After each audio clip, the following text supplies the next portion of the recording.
Hear it on my end. Yeah, on my end either. Are you using push to talk? I am. Yeah, so am I. Huh. And headphones? No headphones. But it usually doesn't bleed into my mic. Yeah, I guess it might be on Restreamer end then.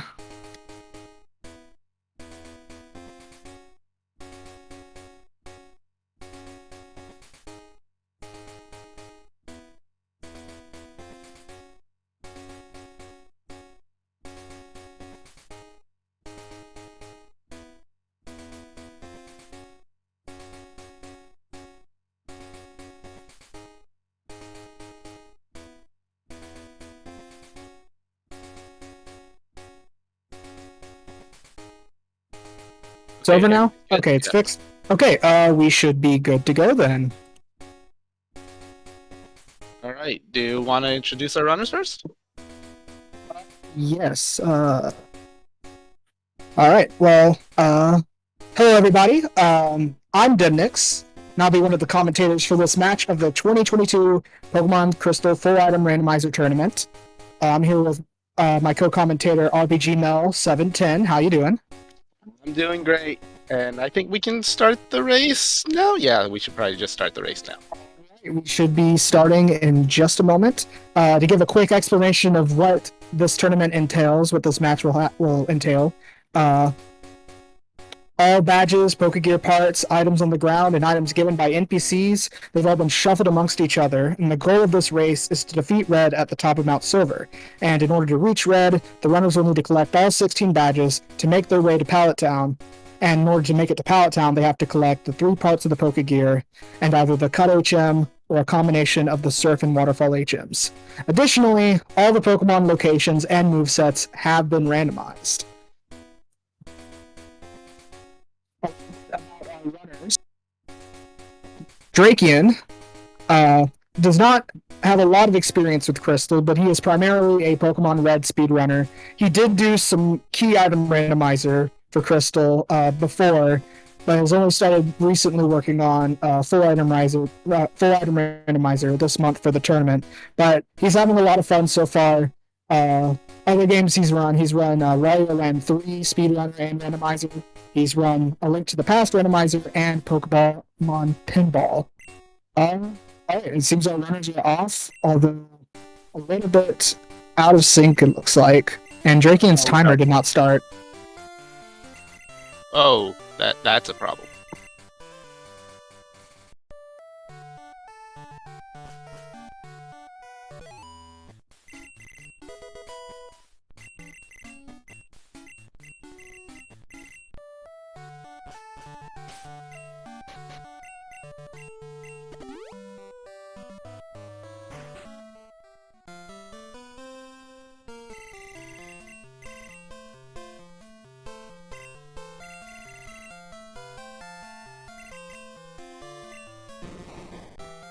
We'll be taking a quick look at our starters. We have Mr. Mime, Graveler, and we have Lickitung.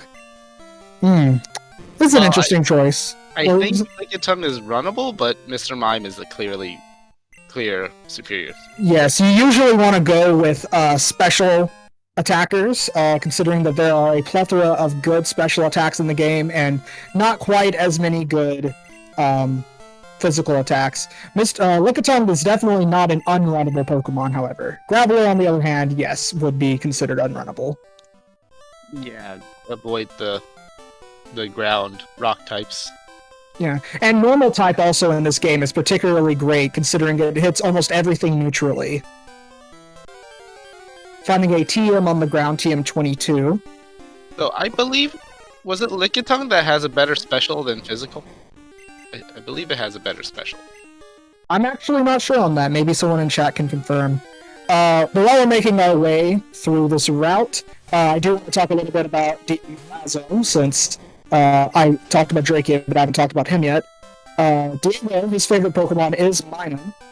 He mainly speedruns Pokemon Red, Yellow, Omega Ruby, Explosive Time, Pokemon Rumble, Stadium, and he also does A Link to the Past randomizer, as well as he does some Bomberman games as well, which I personally also like to run Bomberman games, so very fun time there.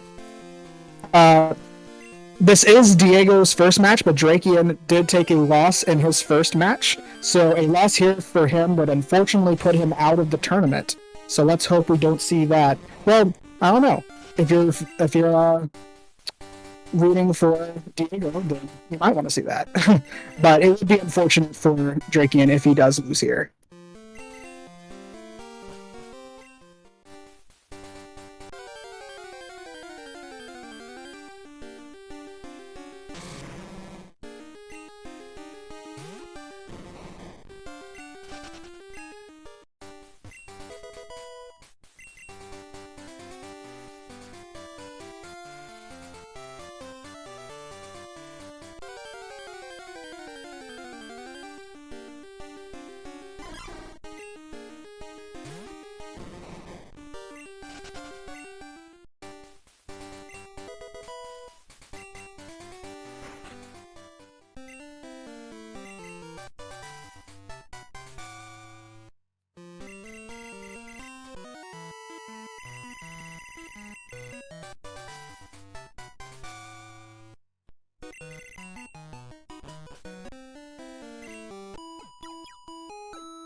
Sorry, we're still having a little bit of audio issues here. I hope my mic is fine.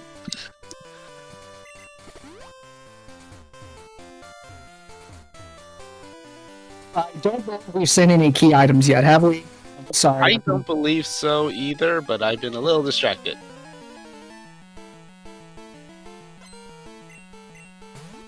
We are dealing with our first trainer for both our runners.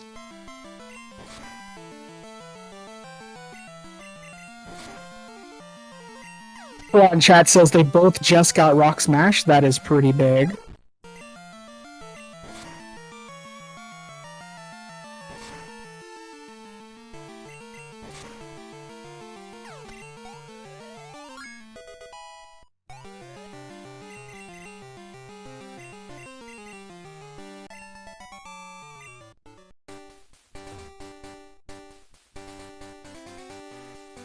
Driekiann making it through the trainer. He is on his way up towards Violet Town. Diego, unfortunately, whiting out.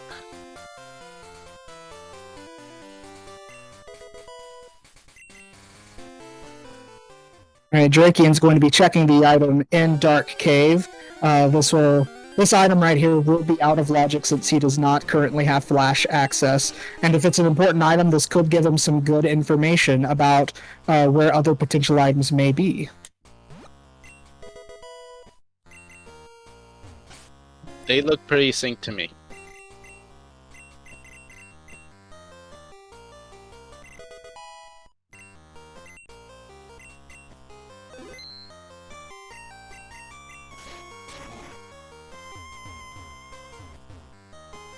That Mr. Mime does have a pretty decent move set.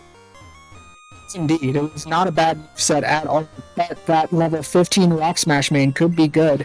Driekiann continuing his way through Dark Cave, trying to find the Rock Smash main, maybe even going for some of those items there.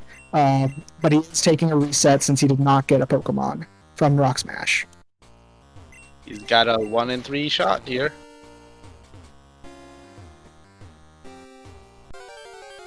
Also following suit, trying to find that Rock Smash main.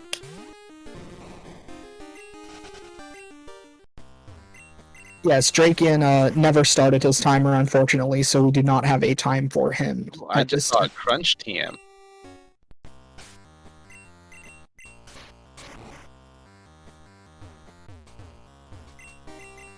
Driekiann is not getting lucky with these Rock Smashes. A Clefable? This is a Clefable on the Rock Smash. Clefable, not the most runnable Pokemon, it is a bit slow. That level advantage could be kind of nice in the early game.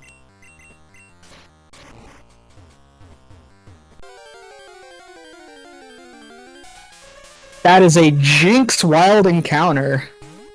That's a no, because its cry is just too long. Yeah, the stats on Jinx are actually not terrible. They are pretty good. In fact, I would say they are a little bit above average for your mains. The problem is that Jinx's cry is so long.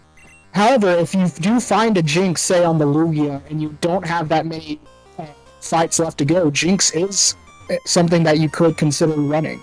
Oh yes, I would say it's runnable. It's just you don't want to do it unless you have to.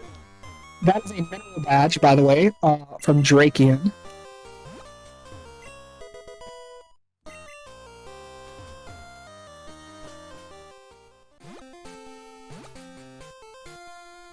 Looks like Diego is going for that Clefable.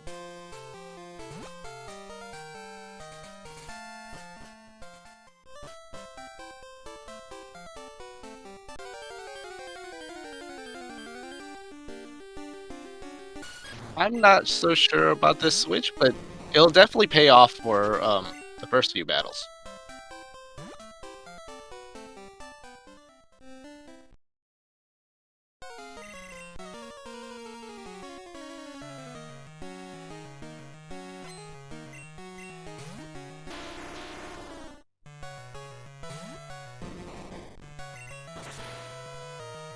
Hyper Pump from Mr. Mime is surely going to one-hit kill that Graveler.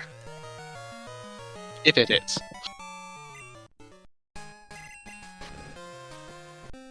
And he gets a heal off of that, so I don't think he really needed one.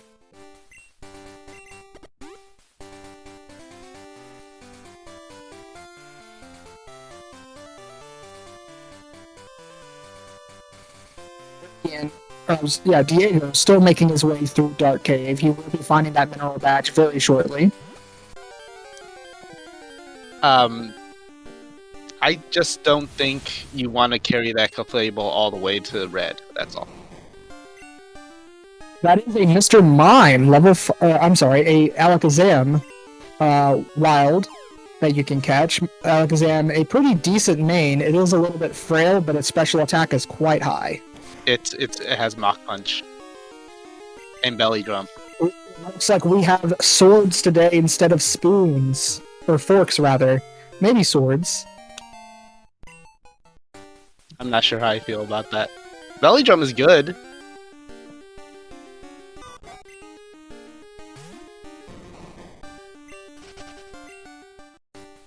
But I'm not sure an Alakazam can escape rope. survive that. Oh, that is the radio card for Driekiann.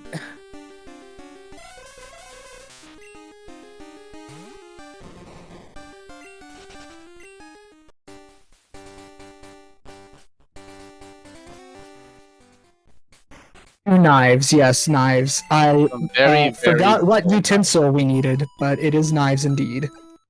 Those are some very dull knives. Though, I guess he could sharpen it with that Belly Drum. For those who aren't aware, Belly Drum raises your attack level to max, but it sacrifices your HP to do it. Half your HP, half your max HP. That crunch TM on the Alakazam could be very good if he decides to teach it. Both runners going towards Roots of Alpha. Let's see what the in the escape rope chamber. We have the HM for cut.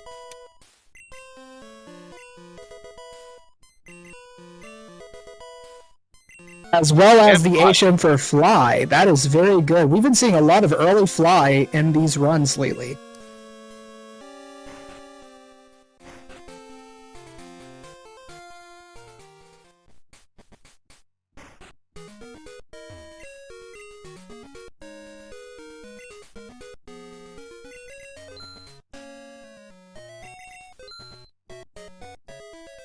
So I have a question for chat. What exactly does Sacred Ash do?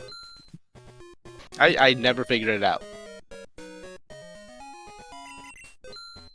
Does anyone know? Do you know, Dimnix? You know, yes. Sacred Ash, it basically works as a Pokemon Center in your pocket. However, I believe one of your Pokemon have to be fainted in order to be able to use it. So, does it heal PP as well? Does it heal PP? I don't actually believe it does, but someone could correct me in chat. I guess. Okay. It's a full revive, full restore for your entire party. Wow, okay. I'll remember that next time.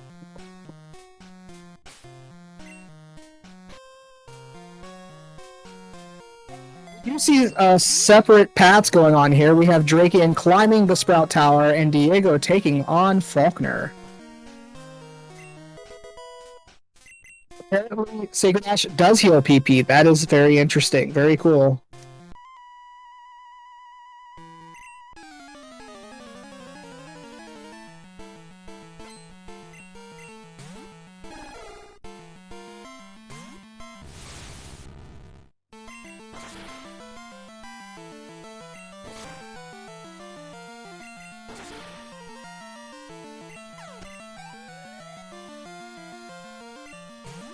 Something I forgot to mention at the start, we are also restreaming this on SpeedGaming Twitch.tv/SpeedGaming Espanol, where we have Spanish-speaking restreamers. If that is more the language you want to listen to, you can go listen to them over there.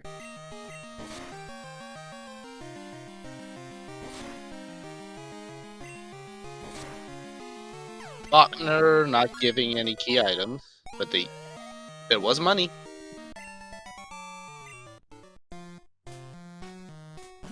Items in the tower, Faulkner may not be immediately required. In fact, it might not be required at all. But at this point, it is looking very likely that it will be.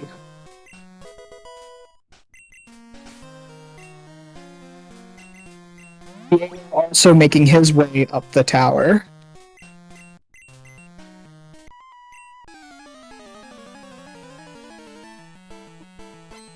So in my mind, Diego doing Faulkner first and then going to tower increases the likelihood that he'll forget that he needs to get the mystery egg.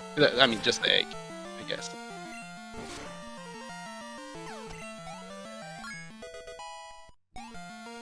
Could be.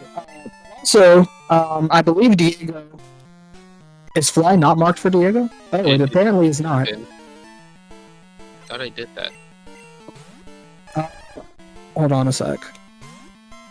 Okay, it's appearing as marked now. I don't know what happened there. It was marked on our trackers. I don't know why it's not marked on the restream, but we have it fixed.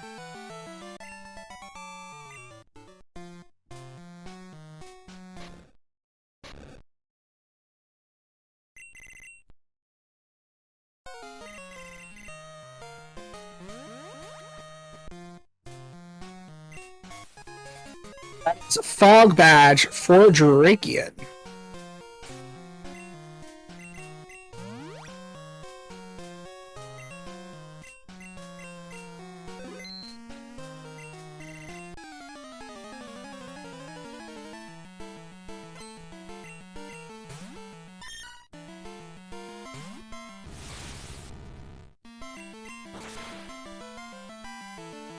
Alright, it appears that Driekiann is sticking with the physical Alakazam.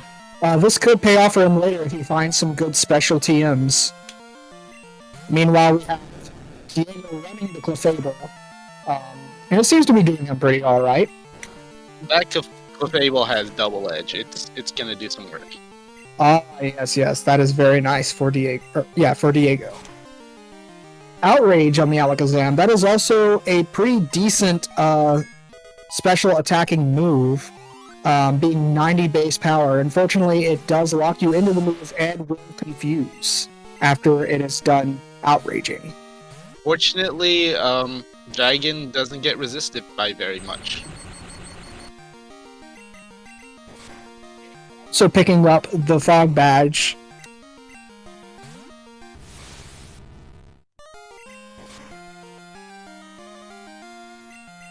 That Zapcan is dangerous.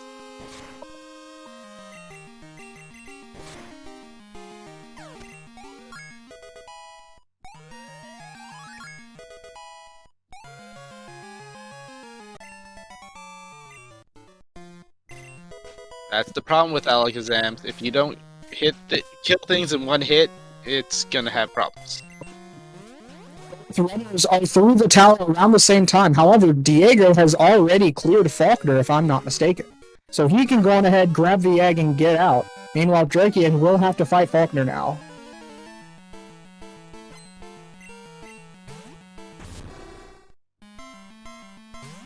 That Clefable is already paying off for Diego.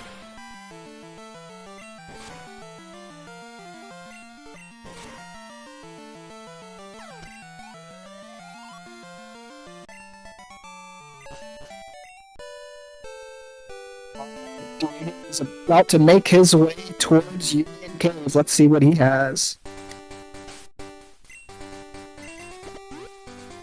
To clarify in chat, it can be available before Faulkner.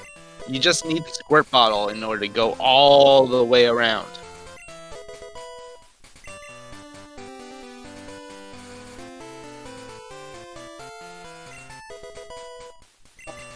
Nothing quite that great yet on this route. However, we still have the Pokemon Center Old Rod check to go, and then he will be making his way into Union Cave.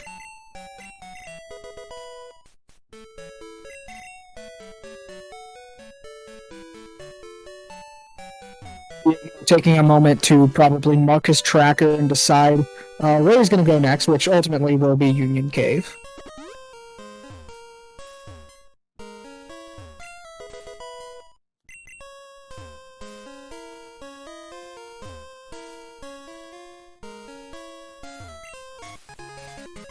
That is the Plains Badge for Diego in Union Cave. This will allow him to get an extra check in Goldenrod City once he arrives there. Driekiann now through Faulkner, getting those money items. He should be making his way towards the Pokemon Center to grab the egg and make his way down to Union Cave. That is a Rising Badge for Diego. That's a lot of badges. 5 Yeah, 5. Yeah, if they're not careful, they may trigger the rocket sequence in the radio tower before they even reach Goldenrod. Yes, I have seen progress in the radio tower before, and that's not pretty. And if that's true, I think Diego again has the advantage because he has a higher level Pokemon. Now, really two strats that they could be doing here. Well, Kirby fan pointing out that there's no disobeying problems in the seed. They could be going for a trade main or the Kenya. They would not have to worry about disobedience because they have that Rising Badge. But as far as what they can, what in particular Diego could do right now, he could make his way through the Slowpoke well and do the checks in Azalea, or he could skip Azalea entirely, go straight through Ilex Forest. Let's see what he decides to do. If he makes his way to Goldenrod, he can collect a bunch of checks on the way without very much fighting. Diego tagging that Pokemon Center in Azalea, which is an underrated move. And it appears that he will be going to Slowpoke well.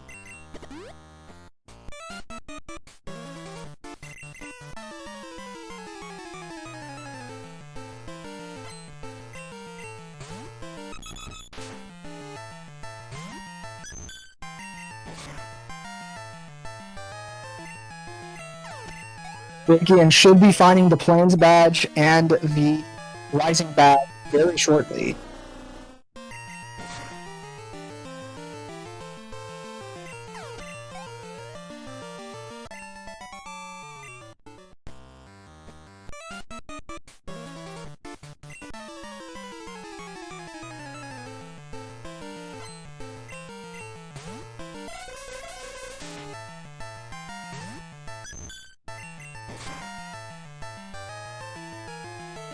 Yes, but none of those HMs or badges have been paired yet. So there's no movement, no progress. So, clarity in the chat, the two HMs, HMO1 and HMO2 have been collected, and TMO8 has been collected. Rock Smash is a field move that does have items locked behind it. Oh, that is the Storm Badge for Diego. That is yet another Fly seed. But yes, so TMO8 Rock Smash is a field move, but not an HM. So you can teach over Rock Smash, but it is required for checks. Luckily, you can grab another copy of TMO8 in the mail once you have cleared the silver check, if you happen to teach over it by accident. Driekiann also choosing to go to Slowpoke Well, which is the good play, apparently.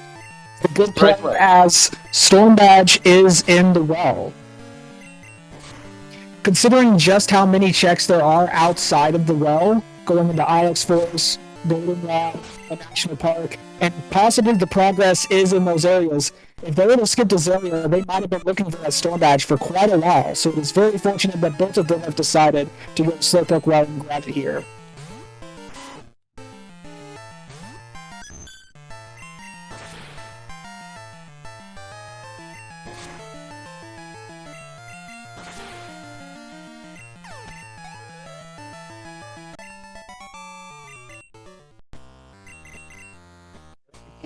Through the rockets, we'll be able to see what item he gets from Kurt.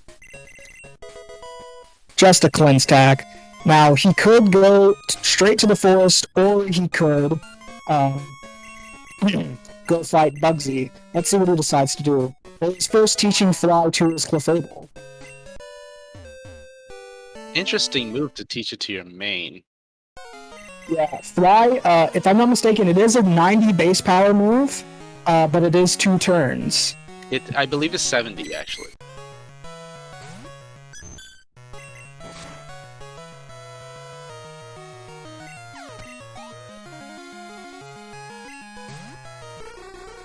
I'm not 100% sure, so you might be right.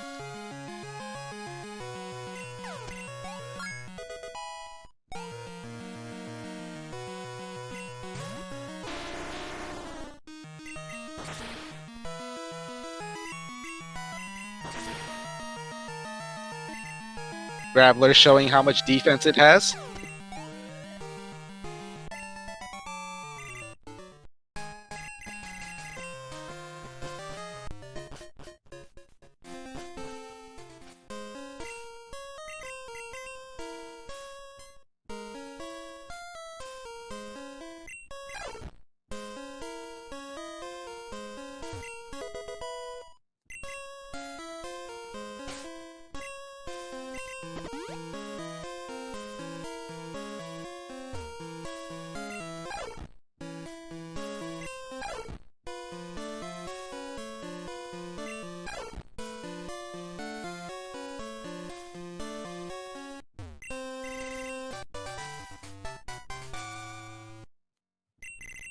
Headbutt TM and Alex Forrest? Is this even randomized?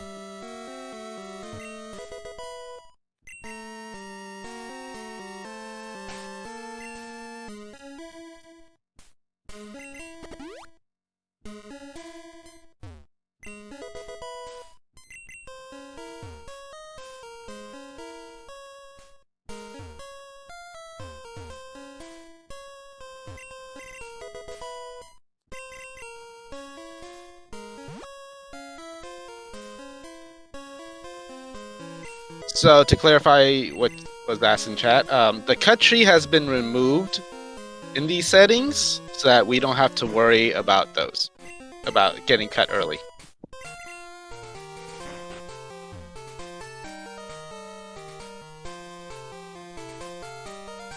Sorry, I was dealing with my mic. Just trying to make sure that it is better. Does it sound good now?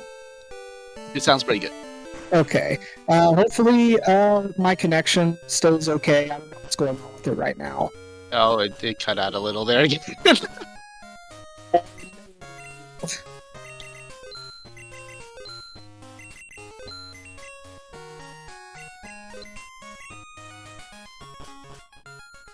And we see Diego doing his shopping.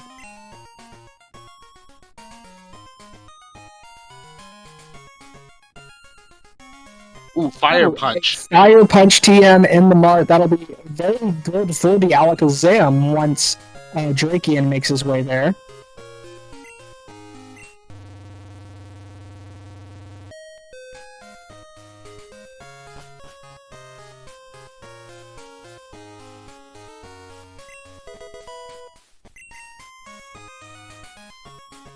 And an Amulet Coin. We're not going to have too much trouble with money.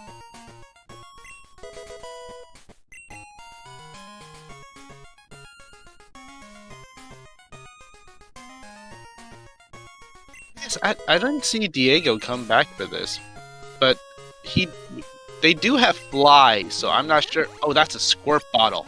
It's a squirt bottle that will most likely be required, but they do have fly, so they can go there at any point. But also, this further proves that it would have been very painful to skip Azalea in this seed. Yes, Azalea is very much required.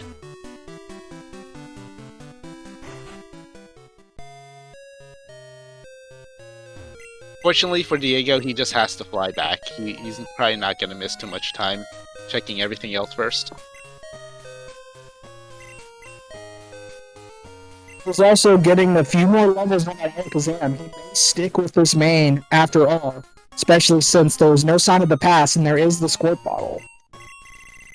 And there's a future Fire Punch in its future. Oh, if he bothers to look at the TMs.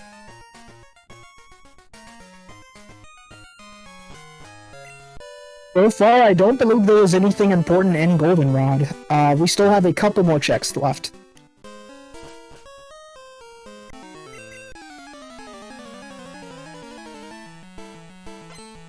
And we have the Flame Badge, so I hope they don't forget that. Driekiann is taking on Bugsy. Let's see if he is required this round.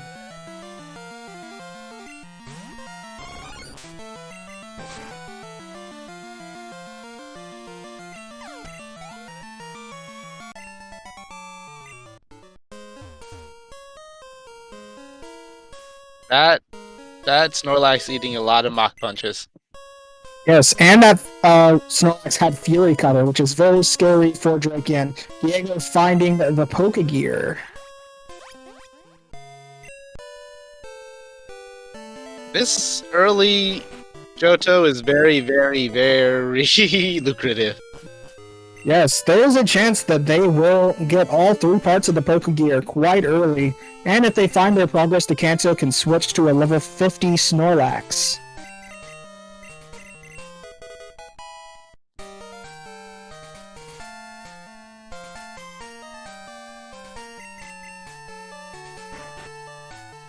Volcano Bag on Bugsy. Is that 7 already? I believe that.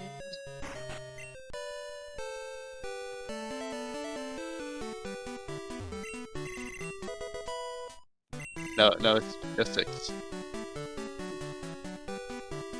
6 badges, but that 7th one could come at any moment. But considering Squirt Bottle is available, it's probably an upper Johto. A quick check of the National Park items.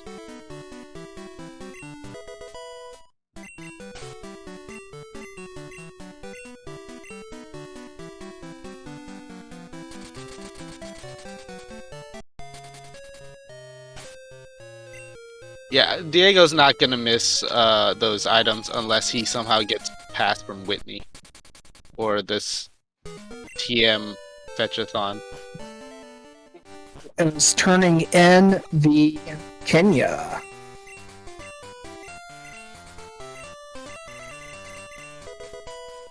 Lost item. Lost item. You can turn that in Saffron City once they get Kanto access.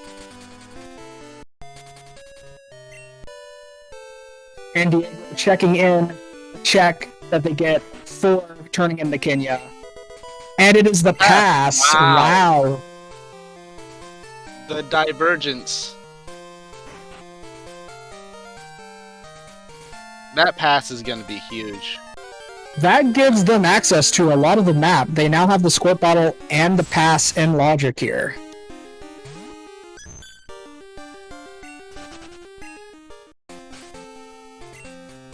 This is just an incredibly open seed.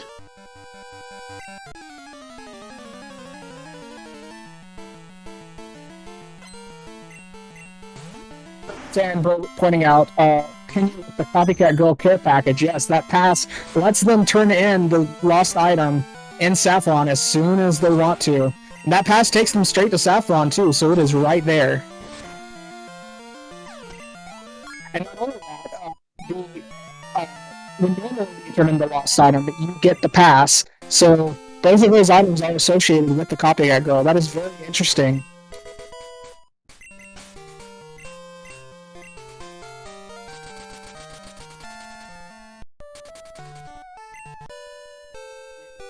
Rising back check on Professor Elm in Newbark Town. Talking from all the way behind. Very interesting strat.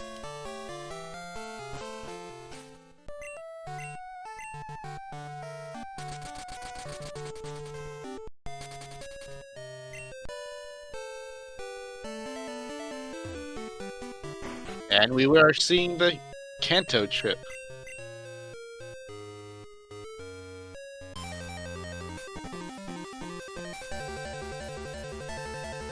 This is the right play for him since he obviously doesn't want to go to Azalea. But now the problem is, how long is he going to avoid Azalea, which we know has 2 key items of pretty high importance?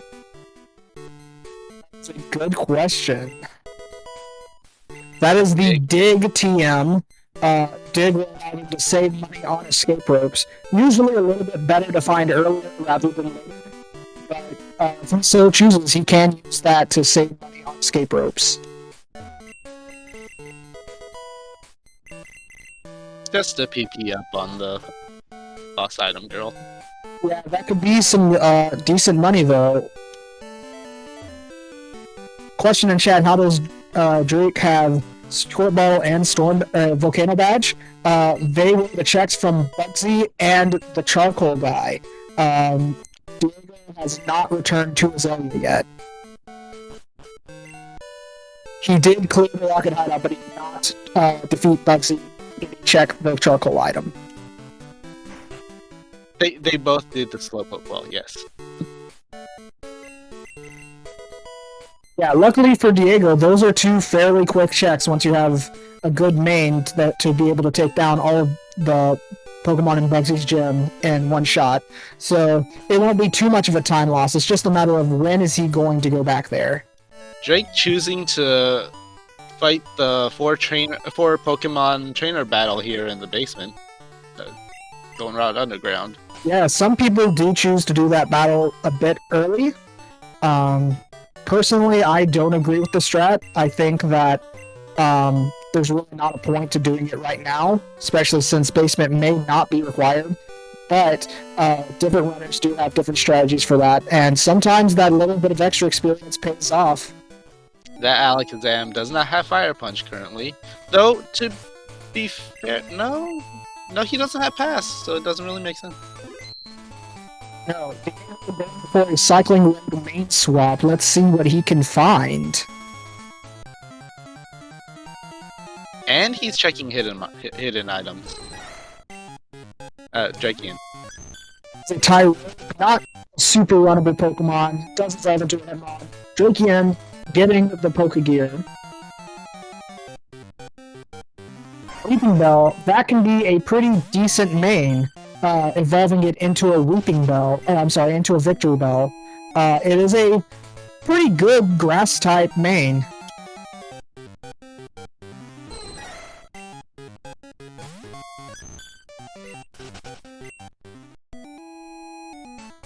And Driekiann not skipping Whitney like Diego did.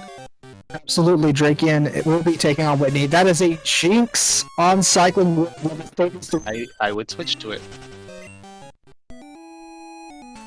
Yeah, I would at least check it. It might have a really great moveset. It is a bit slow because of the Cry, but if you can win fights very quickly with the Jinx, then that time could be offset. Oh, the Cry, especially in longer fights, it doesn't really affect too much.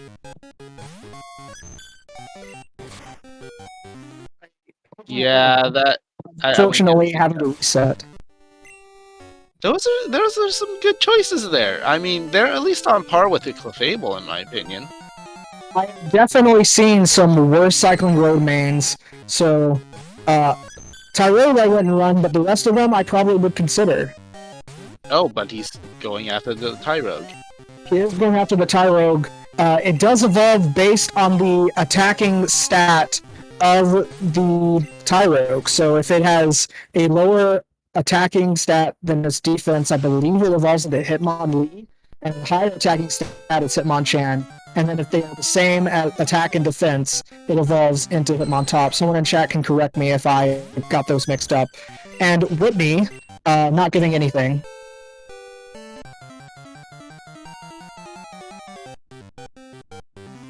A Flareon. I would take a Flareon.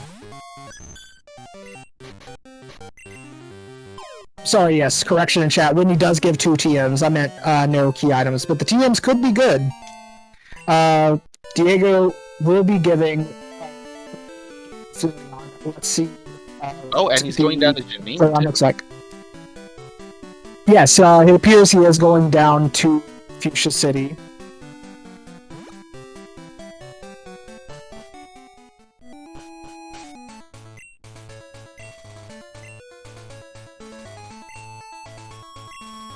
Yeah, no, that's fine.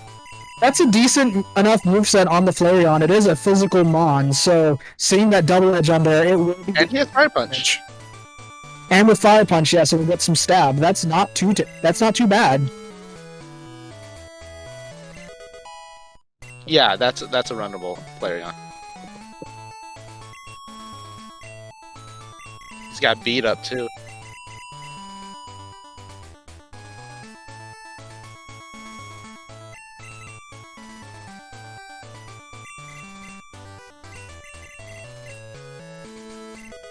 Driekiann here about to turn in the Kenya to get that lost item. And eventually the pass, if he follows that. And he will still be doing the Rising Back badge check first.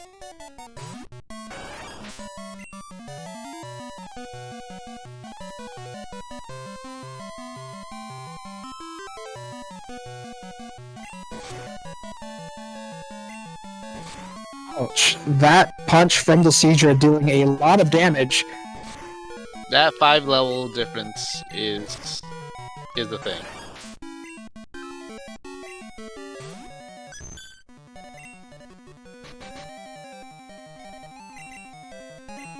Some more escape ropes and making his way towards the Sudowoodo. Oh, he did not go back to check the guard for the pass. Oh, that's a Kingdra. That is a Kingdra for the Sudowoodo. That could be big. Kingdra, a very good Pokemon to run. And it has Wing Attack. That's a Radio Plus in my book. Unfortunately, taking the wipe to the Sudowoodo. Will he be resetting? It does not appear that he will. Oh, no, but I believe if you wipe to the Sudowoodo, it will stay there, so you do not... you do get another chance to fight it, but I could be wrong. I've never actually wiped to it. And he collects the pass as well. Now he has choice. Now he has decisions.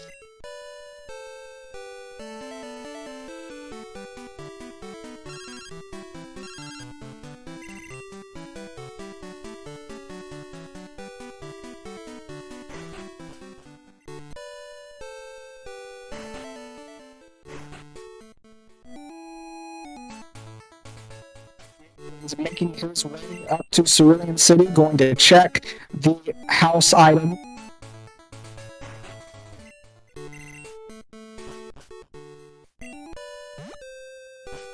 They're predicting that he thinks that the Cerulean is gone. I think there's a good chance of that, since you can run from it. Yes, and unfortunately, that Cerulean is gone. That would have been a pretty decent Mon to catch, if not to just have in the back of your pocket.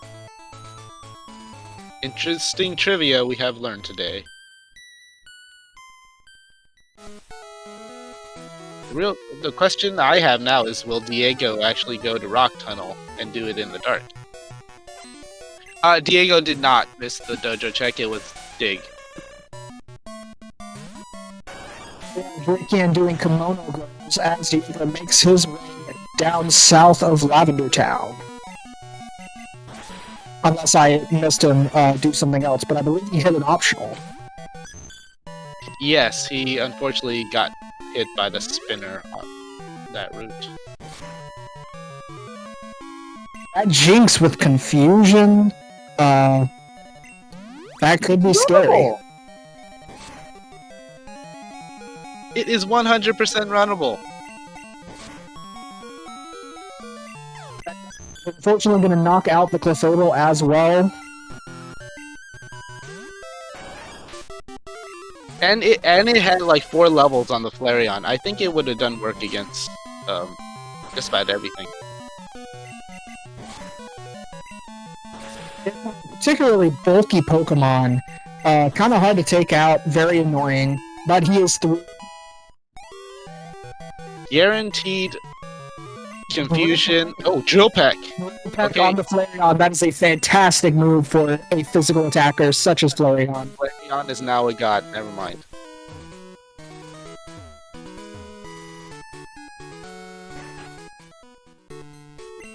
This item here as Driekiann finishes up the Kimono Girls.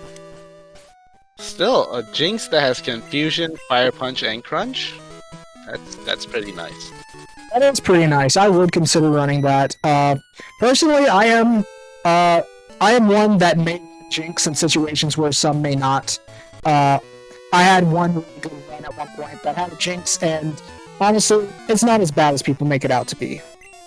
The cry is only like maybe a half a second longer, and if he can make your battles like a second faster.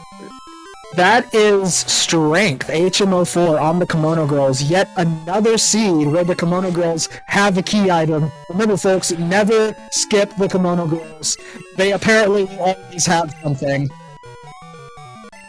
Why is Dunsparce doing this to me?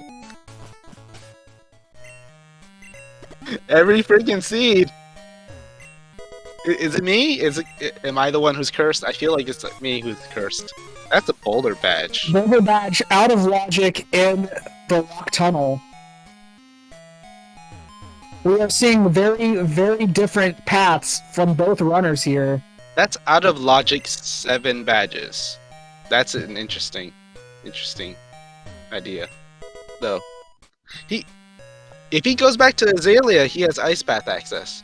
No, he doesn't. No, he needs strength. Did we collect the Rainbow Wing? Did we miss that? What was that? Driekiann might have collected the Rainbow Wing. Oh, I might have missed that. So we missed that. They must have got it at the same time.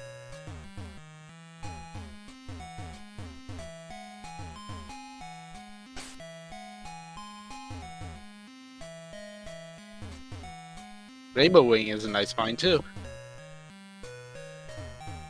Looks like both players will have to take both routes.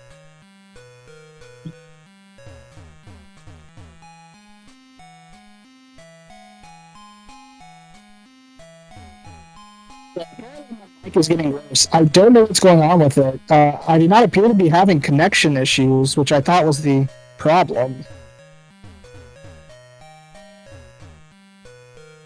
Yeah, I'm sorry, I don't know.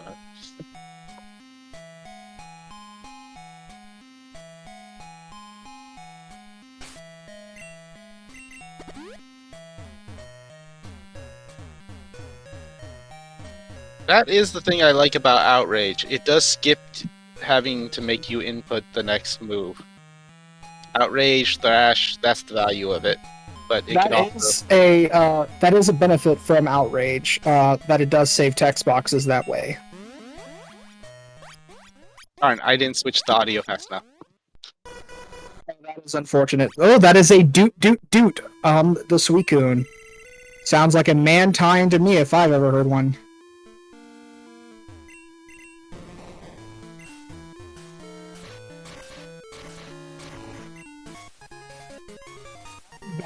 In the Burn Tower as well. It seems Burn Tower has 2 key items. Apparently the mic sounds much better. I don't know what's happening.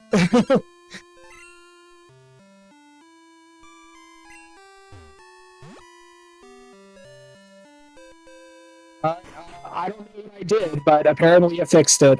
Meanwhile, Diego grabbed the squirt bottle, and he will be grabbing the volcano badge from Bugsy shortly. Ah, he went for it. Nice.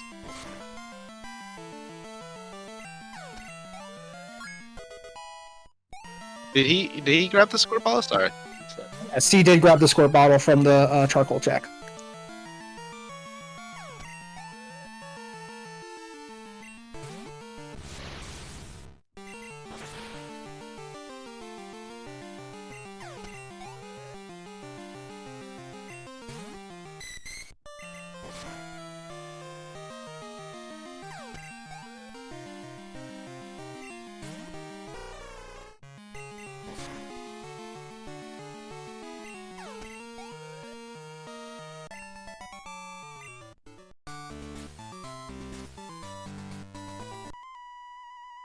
Driekiann not skipping Morty. Yeah, that could be a good move for him. Morty is often something that is skipped. Considering how dense everything in the early going has been, this is not a bad move in my opinion. Yeah, Snow Bear, I think the mic is okay now. If I continue having issues, yeah, we may be able to discuss a commentator swap, possibly. Zam learning Octazooka, it's very inaccurate, but it is a special move, which that Zam does need. Yeah, Octazooka is not terrible, but that accuracy does cause issues. That is now the Volcano Badge for Diego.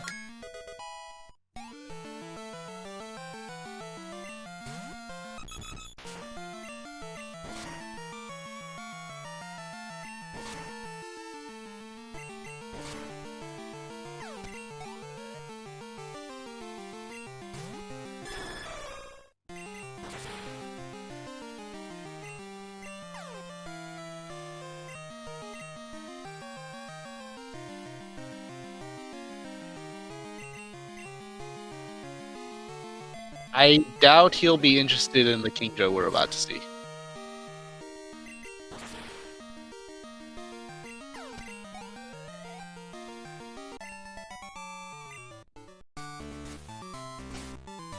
Alright, and Driekiann now taking on Morty. Let's see what Morty has in store this ROM. Will he be a scam? Probably.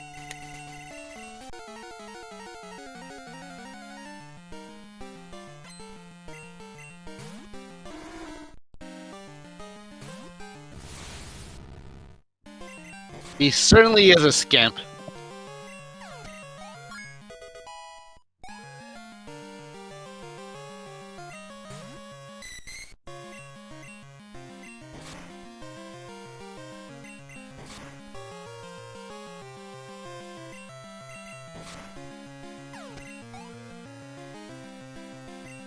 Now finding the rainbow wing. And he is escape roping out. Oh, he's just saving the steps. Interesting. Yep, he is just saving the steps there. He will be fighting the rival, and will be able to try to get another attempt at listening to those roamers. It does make sense because, well, he doesn't have strength yet. That doesn't make sense now that I think about it. If he had strength and needed to go do the strength boulder, that repel would run out before he starts moving the rock. Yeah, Morty giving nothing important, and Driekiann making his way to Mount Mortar, where he will be able to do those strength lock checks since he does have both parts of strength.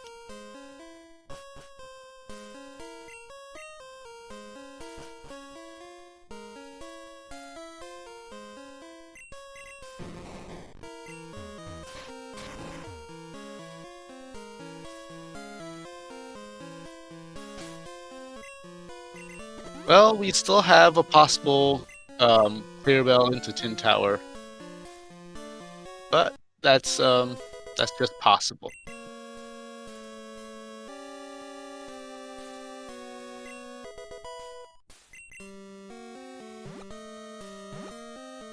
Should probably go ahead and switch the audio over so we can't hear those roamers.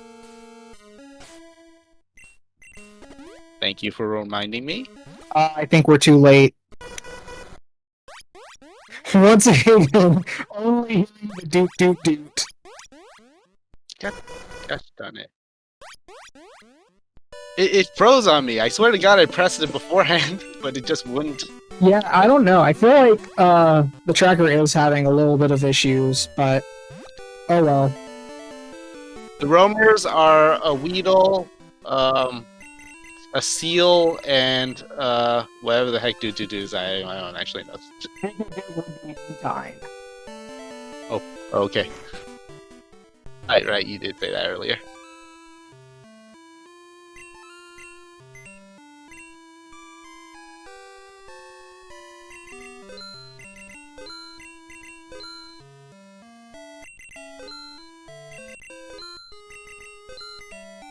Driekiann checking out the cut maze in.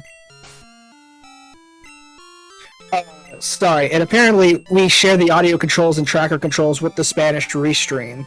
That may be the cause for some of the lag we're experiencing on the tracker.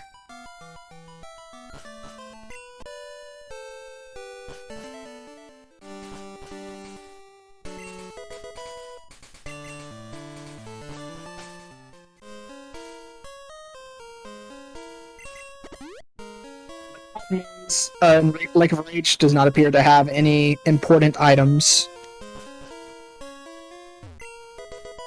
And Driekiann is heading towards Kanto.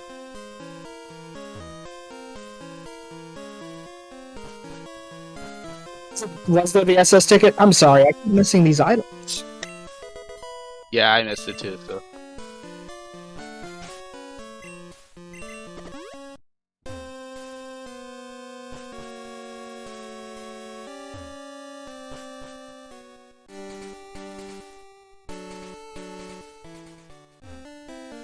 Thank you for the information on the tracker.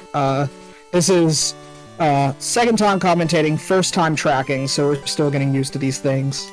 I don't know what the levels on the ZAM is, but I'm gonna be honest, I probably would have taken the... If I had the levels, I would have done the SS ticket to get to Kanto instead of the pass. Just for that one item check.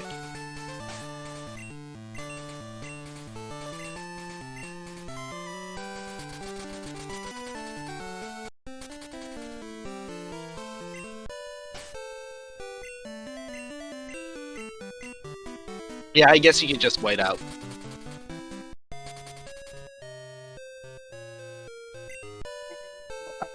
Trying to decide what to do here. Diego is going to be fighting. Meanwhile, Driekiann is making his way over towards Lavender Town. Looks like they're both going to be doing checks that the other have done. Unfortunately, both of these sequences are pretty empty of key items. Driekiann does have cut, however, so he was able to check one more item that Diego was not able to. That is a good point. And it's just a pink bow.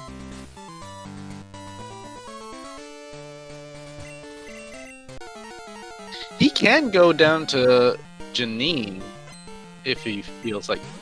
If he can get through that one trainer, he can do the cut push east of Fuchsia.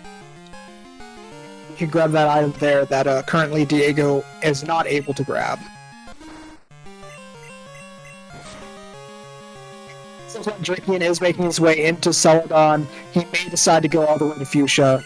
We'll just have to see. He's not going to get the leftovers. He might decide to do that later, but for now he is entering the mart. He's going to be checking the TMs there. Not a bad idea. You always want to hunt for those special attacks for special moves for Alakazam. Alright, and Diego finishing up his battle with Whitney and exiting the gym. Let's see where he decides to go next. Attack that may freeze foe. That's Ice Beam. It's Ice Beam. Ice Beam on the Alakazam.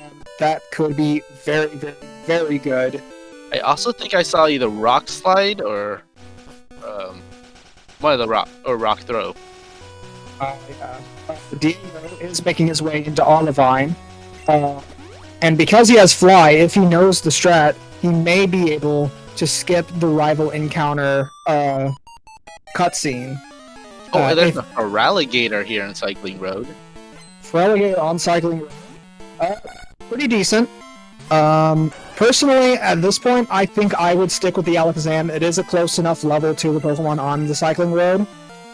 Yes, I also think if Diego had found Ice Beam, holy crap, that jinx.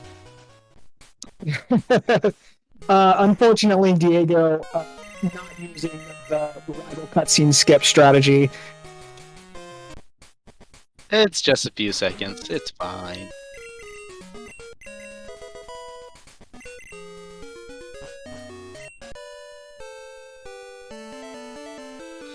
That Seadra here might still be a problem for that Alakazam.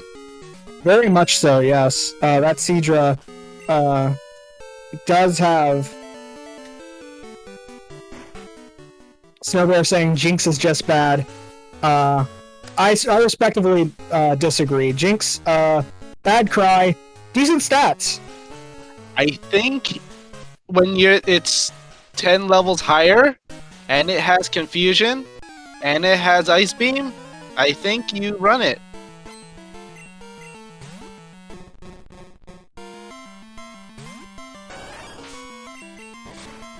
It looked like it could have a potentially very good moveset.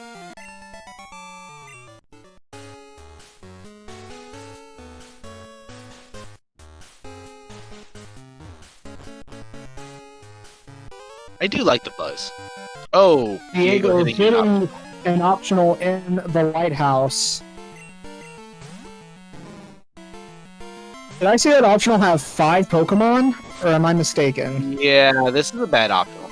This is a very bad optional, and unfortunately one that is also very, very, very easy to skip, as long as you just don't press down in the vicinity of that optional. Driekiann actually giving a Janine a try, which is a surprise. Those Pokemon are about 8 levels above? Yeah, 8 levels above. This is gonna be sketchy. Specials, so Driekiann should have no problem getting very through good Pokemon. setup Pokemon there. Nice Yeah, defense, girls. That Unknown did a fantastic job letting Alakazam set up, and this might be just a clean sweep even for Driekiann on Janine. That investment in the Zam is starting to pay off now. Wow, not even... Absolutely. Wow, the Cleffa survived. The Cleffa did survive. It is the baby form of Clefable, which Clefable is a pretty bulky Pokemon. Stands to reason that Cleffa may also be just a little bit bulky for a baby Pokemon. That is a Mewtwo. With Ice Punch. No problem for Driekiann.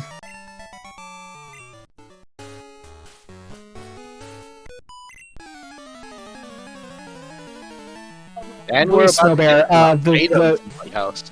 The Alakazam is absolutely better than the Jinx. Yeah, this Alakazam definitely. But I'm just arguing like 10 levels ahead. Earlier that Jinx for Diego might have been the right call. Nothing on Janine. Yeah. At that point, Diego still had the Clefable, if I'm not mistaken.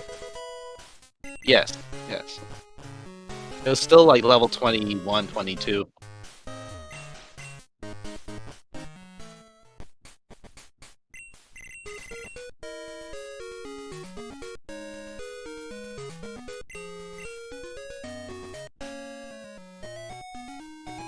Oh yeah, I'm not recommending Jinx if there's a better option, that's for sure. There are plenty of better options on an even level, but at 10 levels and 2 stat moves, that's pretty nice. Now, Driekiann not finding anything on Janine. It's Route 15, east of Fuchsia. So what will he be doing next? It looks like he is making his way to Mahogany. One would want to make his way through the ice path, if I had to guess. Very good play. Very item dense area with very few fights. There are no fights actually. The Silver Wing for Driekiann, he will be able to switch to the level 60 when he goes to Wall Island eventually, if he ever does. Alright, I don't have to track that. This lighthouse is very empty. Yeah, unfortunate for Diego, he did not appear to find anything in the lighthouse. Yes, Blastig. Whirlpool is required in order to get into Wall Island. Right now, they still need to find the Surf HM as well as the Glacier Badge and the Whirlpool HM in order to consider the Wall Island checks. But once they do collect those, he will be able to potentially switch to a level 60 Pokemon. Diego is taking on Morty, which today and forever is a scam. And Kilda pointing out in chat, Flash and Zephyr Badge also recommended, though not required, for grabbing that level 60. Grabbing the Lugia is insanely easy once you see the map, honestly. But everything else in World Island is questionable. We are seeing a save reset strat from Driekiann here, grabbing the item in the strength room of Ice Path. Since it is nothing, it would take longer to go back all the way around to drop back down than it would be to just save reset, and so that's what he does there. So far, Ice Path not having any important items, however. And, of course, just as I say that, Driekiann finds the Earth Badge in the Ice Path.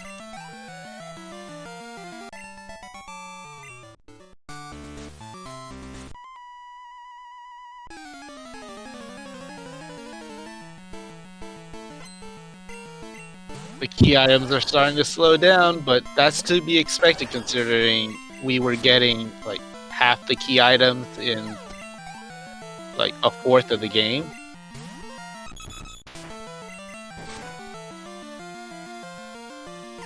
At this point, there are still quite a few required items left, though, and we're only an hour and 4 minutes in.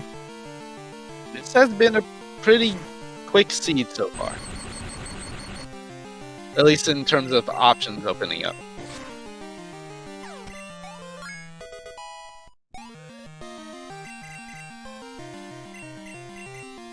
Trying to Thunder Shock, not exactly the best move for it.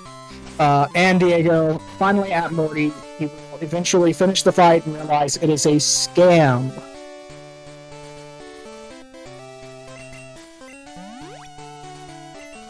Driekiann tried to do the Dark Path on Blackthorn's side, realizing that he does not actually have Surf, so he was unable to do those checks. Glacier Badge on Route 45.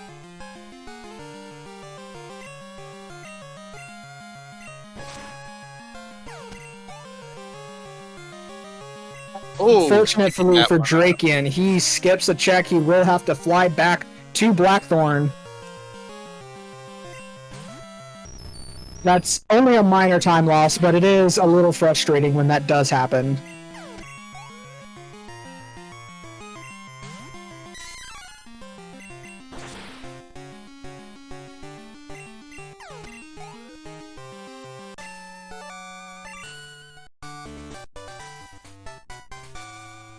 For a second, thought Driekiann was going to miss the item again, but luckily he did not.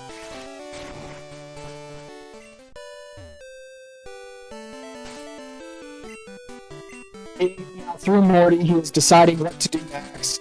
He's going towards the lighthouse. Driekiann going towards the lighthouse. Diego going on to Route 44. Unfortunately, he does not have the Strength HM. He cannot progress through the Ice Path.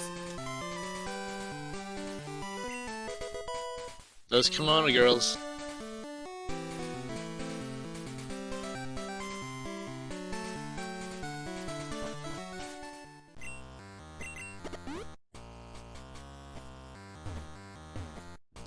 So what do we have left for progress? Kanto gym leaders. Yes. Kanto gym leaders. And not Janine. And not Janine.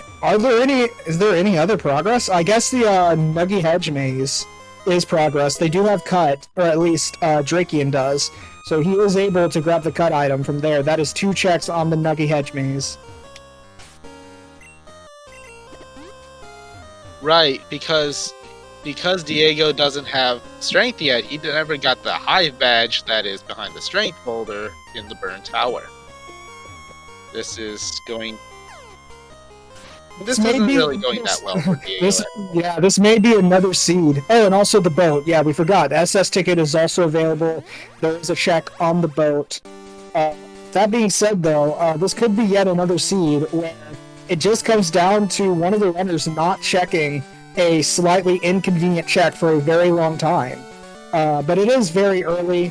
There's still plenty of opportunities for Diego to realize, oh, I should probably do Commanding Girls.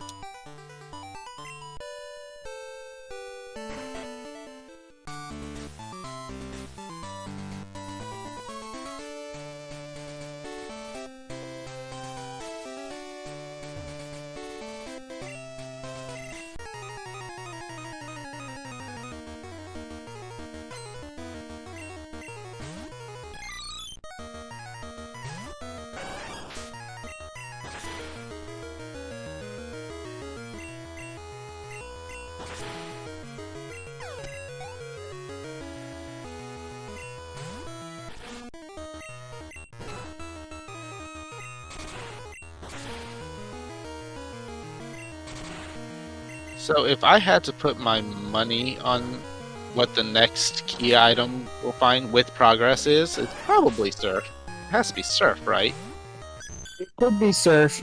Also pointing out that False Director is a possible check, but I wouldn't wish that on either of these runners.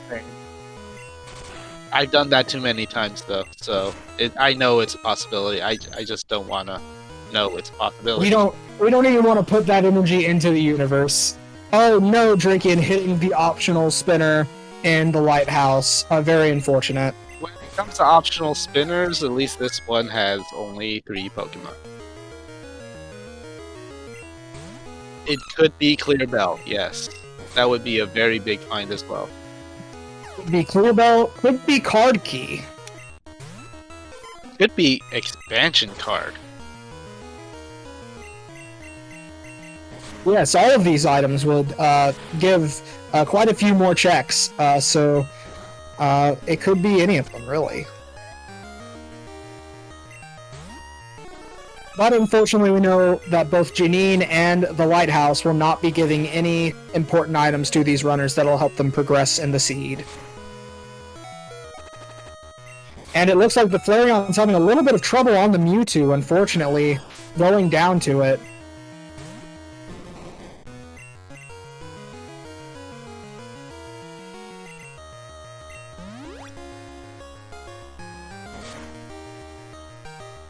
Ooh, an Ice Punch on the Mewtwo as well. Mewtwo looking pretty decent.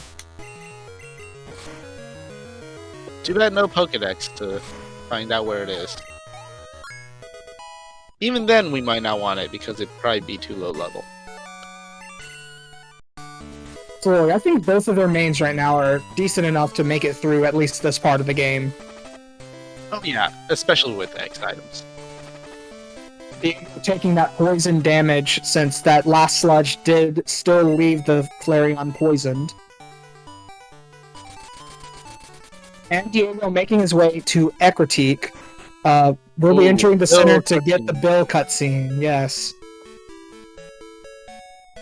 I usually try to avoid this one like the plague. Like, I will go all the way to Olivine just to use that Pokemon Center.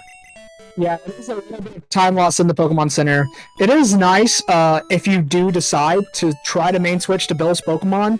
You do get a free level 20 if you go into Pokemon Center and go back to Goldenrod, but that's not always the best strategy, especially like in this case, they already have good mains.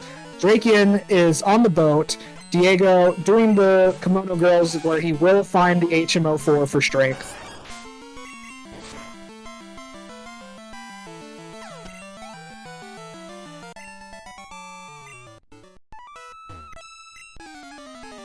Yeah, this will open up a lot for Diego finding strength.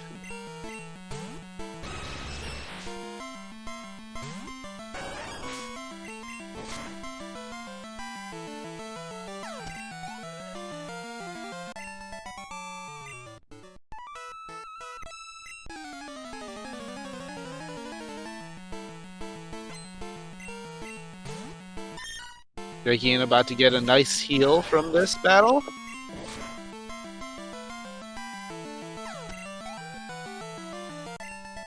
So I haven't been really paying attention to it until now. The Alakazam does have a pretty good moveset in Crunch, Ice Beam, Outrage, and Earthquake. That is very good coverage. Yes.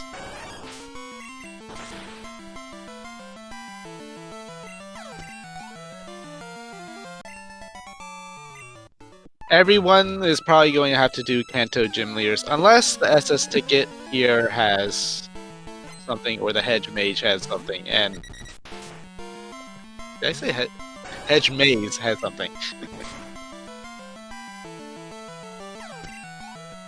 Oh, there's the clear bell. Clear bell on the Well, board. Kilda called it. It's SS ticket has progress. It's fantastic for Driekiann. He will be able to go, since he already fought Morty, he can go straight to the tower and go on ahead and make his way up there. The next progress item is most likely going to be.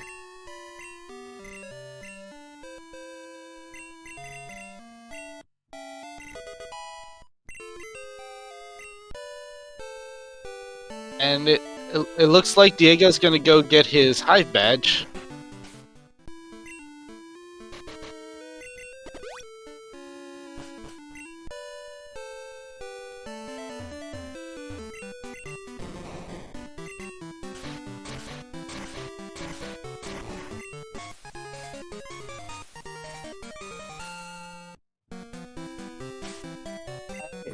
Driekiann making his way up to the Sages, where he'll have to fight 3 Sages consecutively. Their Pokemon are in the low 30s, so it can be a little bit tough, but I don't think the Alakazam will have too much trouble. The biggest problem is that you don't get a respite between these fights, but yeah, the Alakazam is pretty loaded. Some arguments going on in the chat about whether it's a scam or not. In this case, I would say he was not a scam. However, there's still a chance that the radio card, the card key is in logic somewhere. You could have been able to skip Morty. So it is still up in the air whether or not Morty was a scam this round. We do know he didn't give anything. That's the most important part.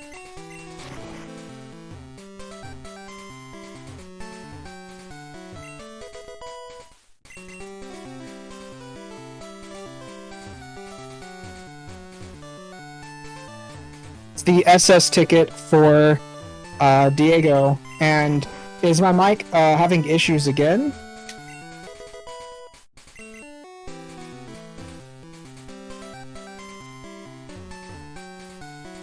It's still cutting in and out a little, but it's not as bad as before, in my opinion.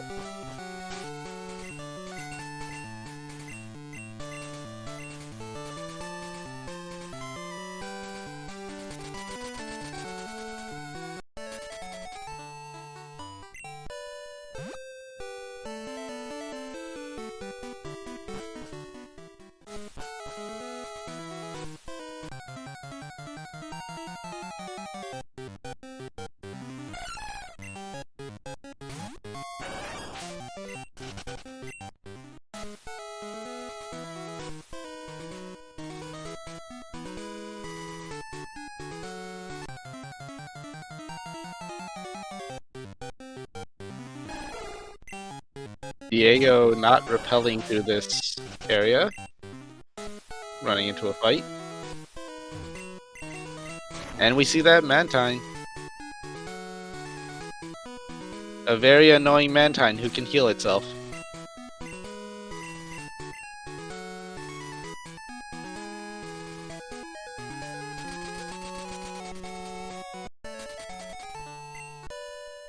Oh, that roar failed. Lucky. That was a very fortunate fight for Driekiann. I once again tried to fix my mic.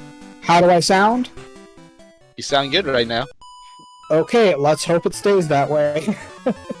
Soft boil roar. What a troll, Mantine.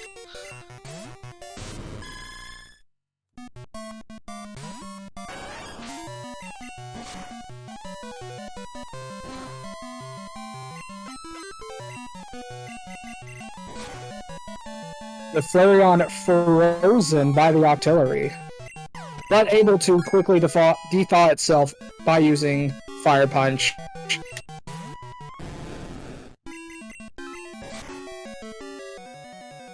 Ooh, that Gyarados. Explosion from Gyarados that is going to hurt, knock out the Flareon. That's going to be a center, likely, for Diego. Will he go back to Whitney? That is, I'm sorry, Erica.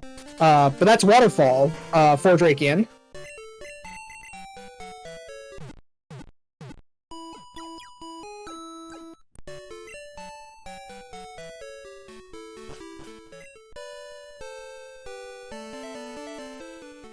That's some good access there. Waterfall.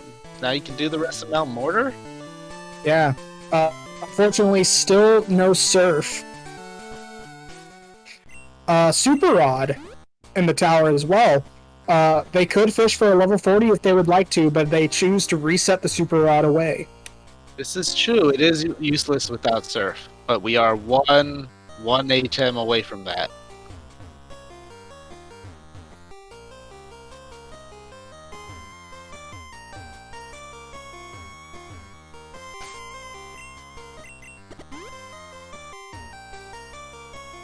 And there are 4 items left here in the same tower, and the Ho-Oh chamber.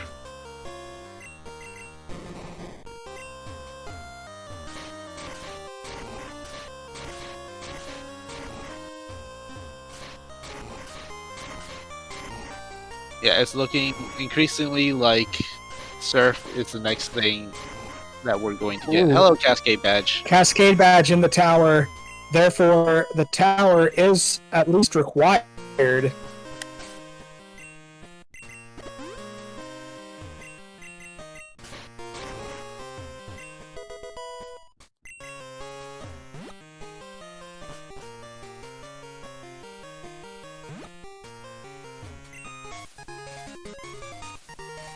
Finding the Earth Badge in Ice Path. Yes, this does mean that the SS ticket, the boat ride, is required for progress.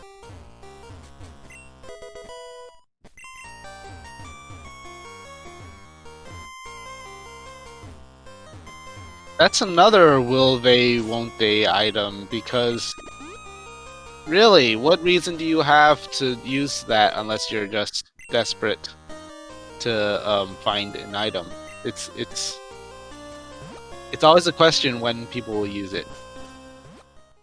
For the Ho-Oh check, Arbok, I would definitely not consider running in this circumstance. Not with that Zam.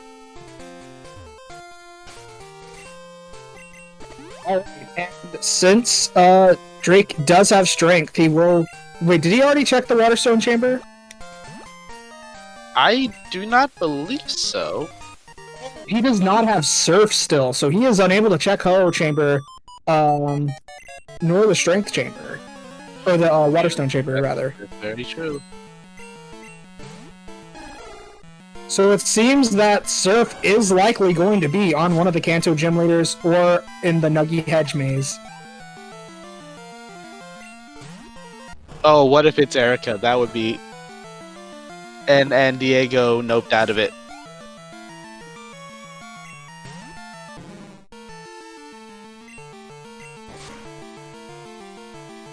This is definitely the right play for Driekiann. Out of everything else that he has left, this is definitely it.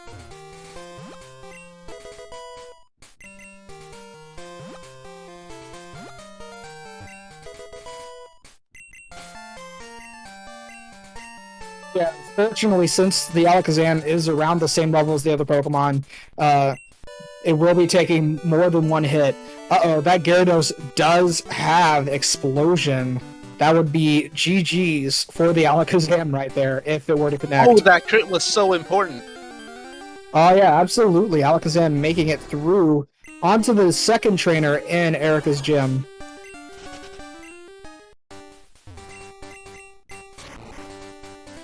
Snowbird pointing out Sabrina also in Logic. That is true. So we have Erica, Sabrina, Surge, and the Nugget Hedge Maze. And I believe that is all that we have not seen yet. Yes, though they do technically have access to the back. No, they don't even Pulse have Director. that. They don't and have the that. Yeah, the Pulse Director too. I was thinking the backside of Blackthorn, but no, you need Surf for that too. They just need Surf.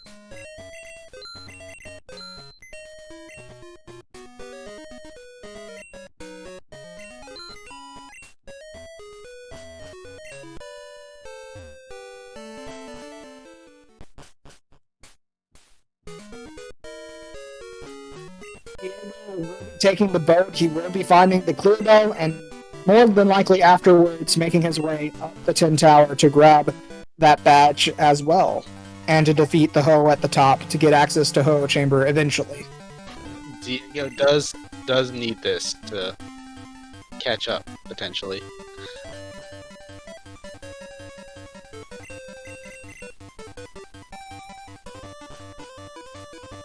Driekiann, making it to Erica. Let's see if he is able to defeat her.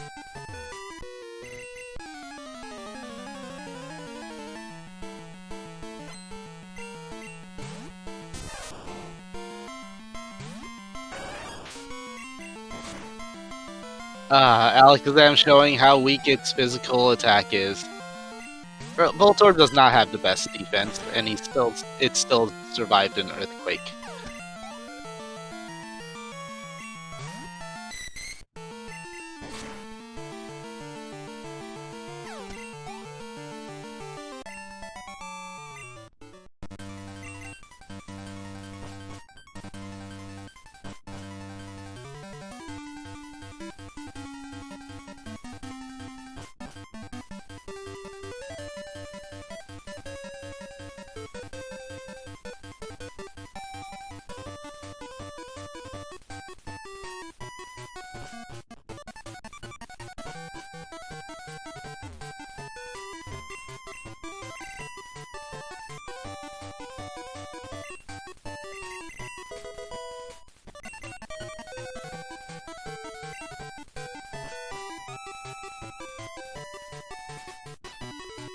And that's the clear bell for Diego.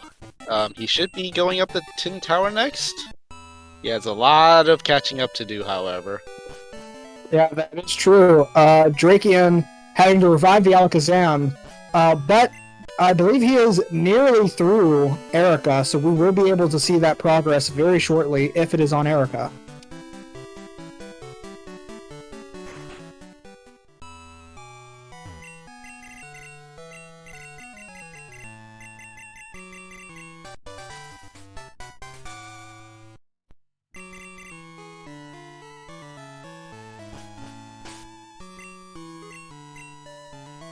Have either of these runners checked the cut bush south of Violet?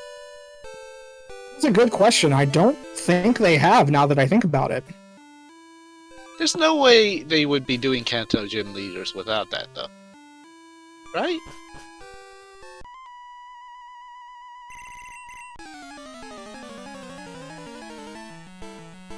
Okay, thank you for that, chat. Yeah, Diego definitely checked it, and I'm gonna bet Driekiann probably checked it. Erica defeated, and we have a full restore and a PP up. Unfortunately for Driekiann, Erica not required.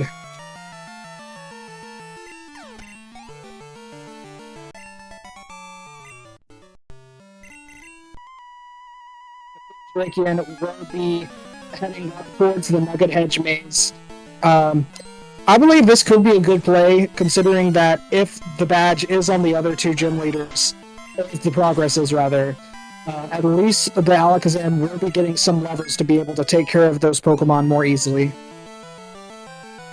Yes, these Pokemon are just easier to deal with than the ones in the gyms. And considering he just had so much trouble with Erica, yeah, I'd go for the easier play too.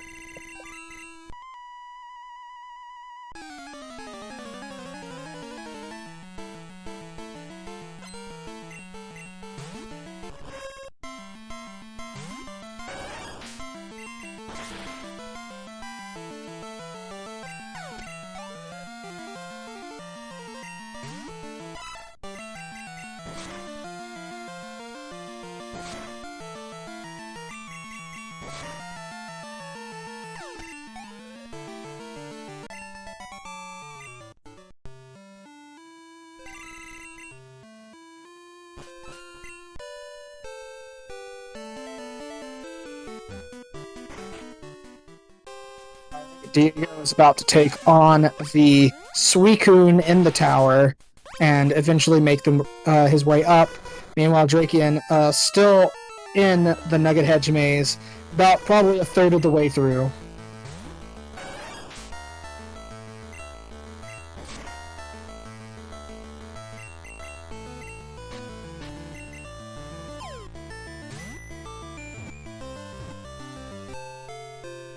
Catching the Doot Doot Doot Mantine.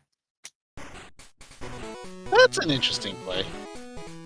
That's probably the quicker way to end that battle, considering the Flareon's moveset may be difficult for to defeat the Mantine.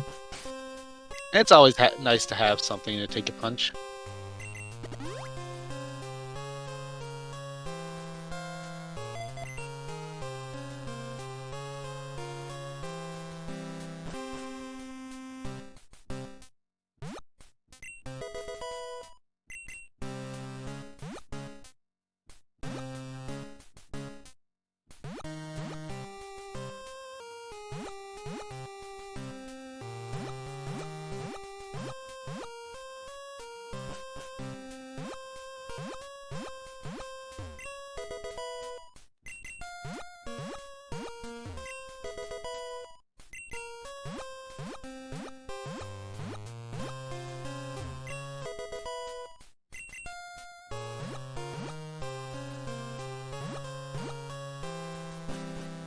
Snowbear is correct. A roar from the Suicune will not work, as you cannot run from the Suicune. Yeah.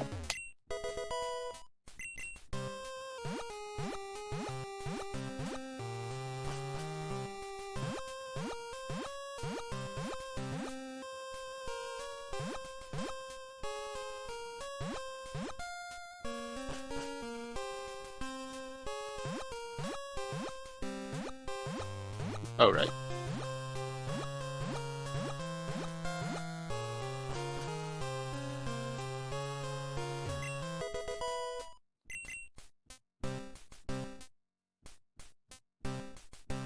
Thank you for the reminder, chat.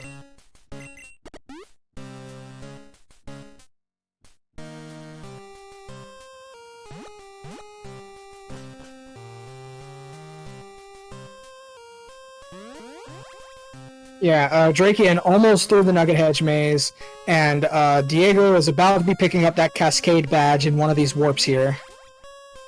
Diego not doing the save reset here, but that's not gonna punish him. And Driekiann is saving before this trainer. The trainer does give the item before the battle, so if it is an item that you do not want to keep, you can just reset it away. You do not have to do the battle.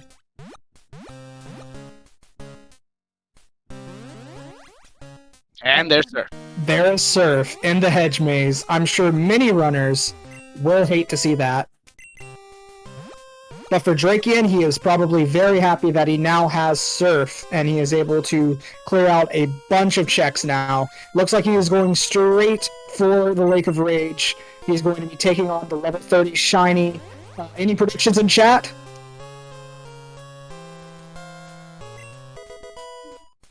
Igglybuff, let's go.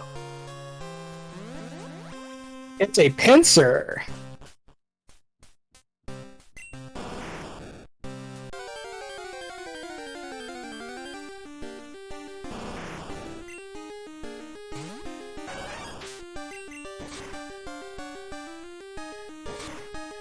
So it is interesting that he chose not to teach Surf to the Alakazam. He might feel like he doesn't really need the water coverage for the Alakazam right now. To be fair, I can understand that reasoning, but I really don't think that Earthquake's been all that useful for Alakazam.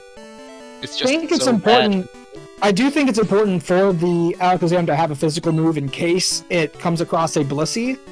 Blissey or Tizzy, yeah. But I believe, I don't know, maybe Crunch or something he could get rid of for the water type coverage there. That's a good question. I don't believe... No, Zam does not currently have Octazooka. It has Ice Beam, Crunch... Earthquake and Outrage. And Outrage, yeah.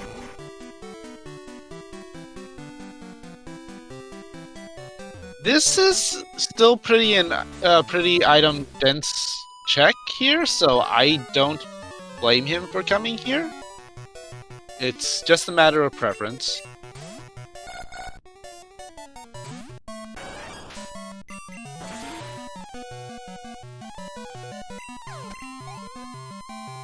He's going to gain at least 1, maybe even 2 levels on his Alakazam here, so again, I don't blame him for coming here. Going through Erica's gym, which we know will not give him any progress items, unfortunately. There's also the possibility that Driekiann thinks they're maybe a little behind and he's taking the riskier play here.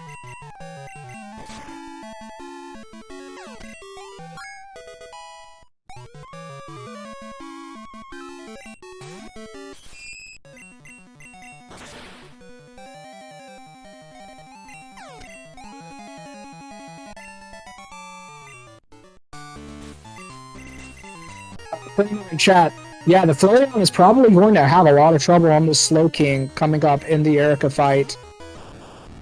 Though the one thing you can be encouraged about is that A, it misses, which isn't likely, but it does miss, and it only has 5 PP.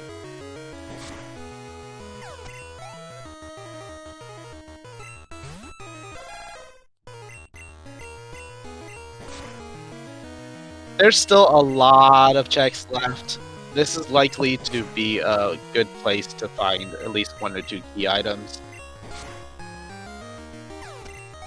Sand attack coming from the Cubone is going to lower the accuracy of the Flareon. It's going to make it where it's harder to hit the moves. This does not look great for the Flareon, especially with a Rock Slide from the Kangaskhan. Driekiann just getting the machine part, which is pretty good considering he just got Surf as well.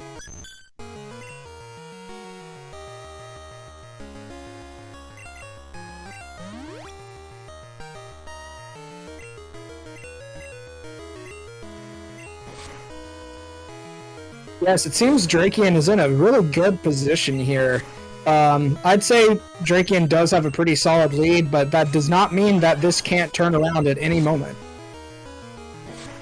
Yes, again, if Diego's feeling down and behind, there's always the Elite Four play.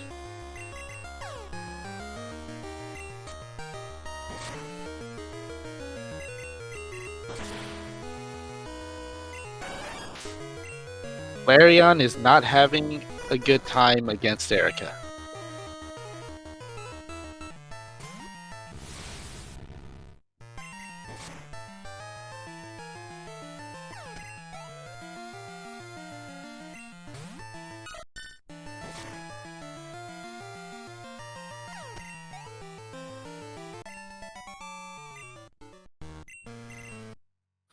Oh, this Mantine is actually paying off, especially when it faces the Slow King with Hydro Pump, if it gets the chance. if it would be able to. Apparently, it just got knocked out by the Kangaskhan, and it's very possible that that Diego will take a wipe here, possibly. Yeah, honestly, he's probably gonna reset. I'm pretty sure he's safe before this. Yeah, SD Kilda pointing out in chat, Drake is actually asking for the passwords. There was a change to the base ROM that we made so that you no longer have to check the passwords for the rockets. You just have to fight them and you'll get the passwords that way. So that is a tiny bit of an optimization on Driekiann's part, but it's not the biggest deal in the world. Well, thankfully, Erica doesn't have anything.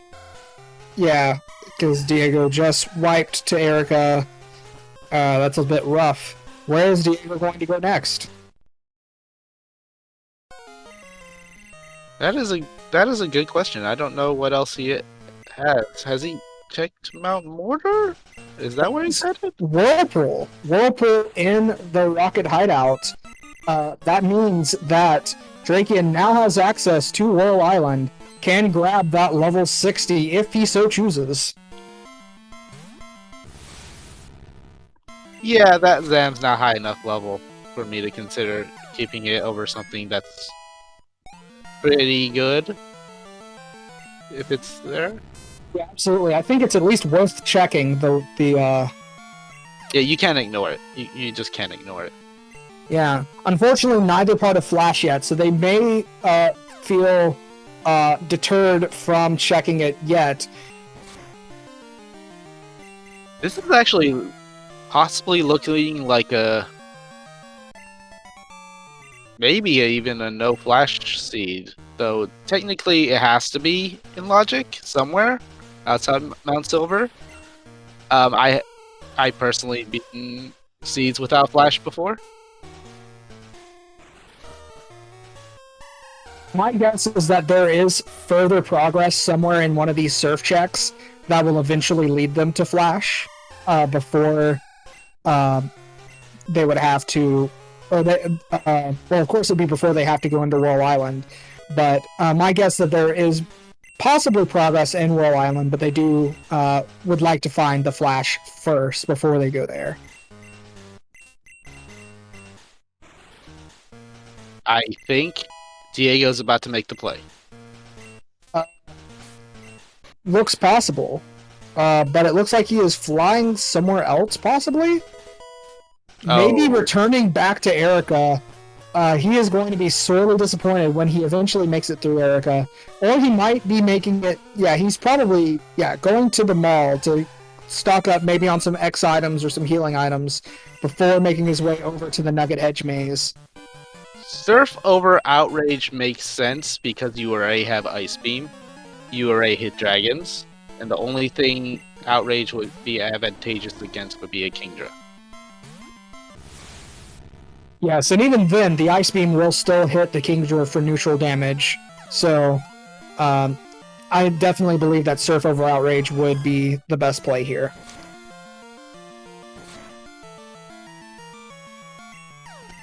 No, I personally am still looking for a replacement for Crunch because while Crunch has done good work, it just doesn't hit too many things for super effective damage.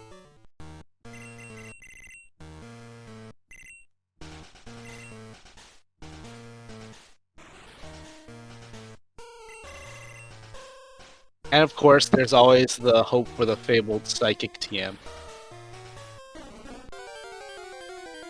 Ooh, Golduck on the electrodes.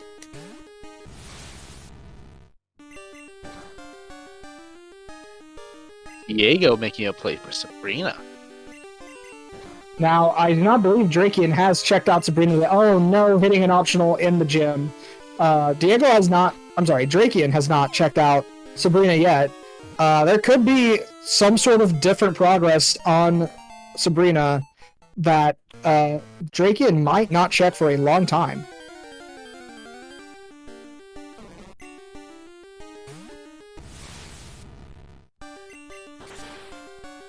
Getting paralyzed by the Milk Tank's Dragon Breath, that is unfortunate.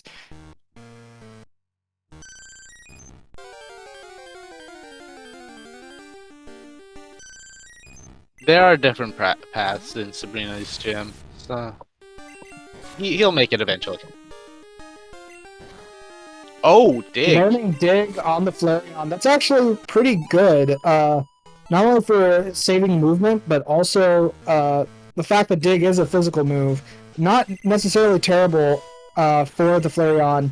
And Driekiann finding the blue card, very, very blue, very, very not required. That dig could actually help very much against that slow king, if you get lucky. If you get lucky. Alright, taking on Sabrina. Did he save? I wasn't paying attention at that moment. I believe so?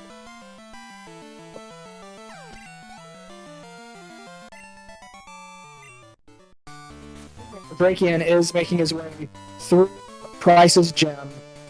He is taking the path that allows him to fight just the one trainer with one Pokemon instead of having to fight a trainer that has 3.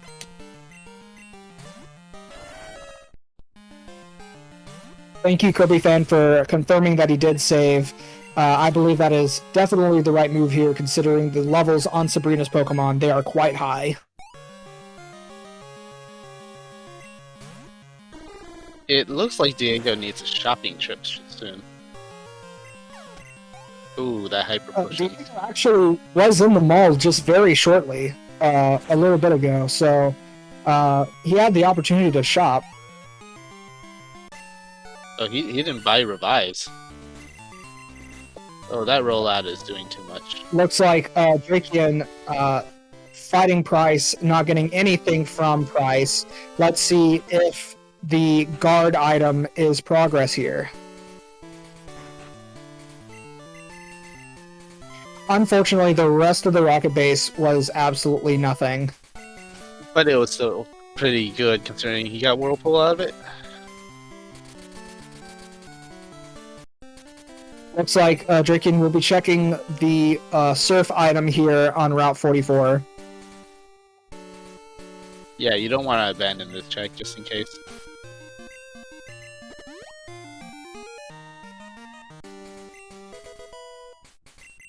Still struggling his way through Sabrina fight.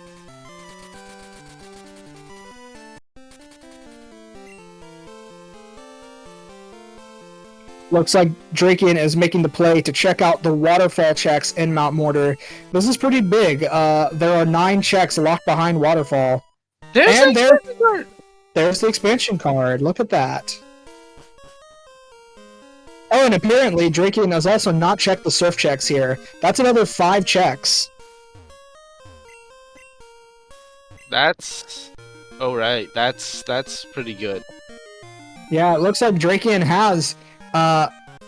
Driekiann has access to most of the map at this point. Only missing the basement key and the flash chamber.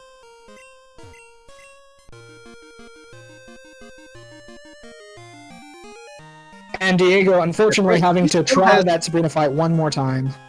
He still has 2 whole chambers of Alpha to check out. That's pretty... That's a lot of checks open up to him. Yes, it is. Yes, it is.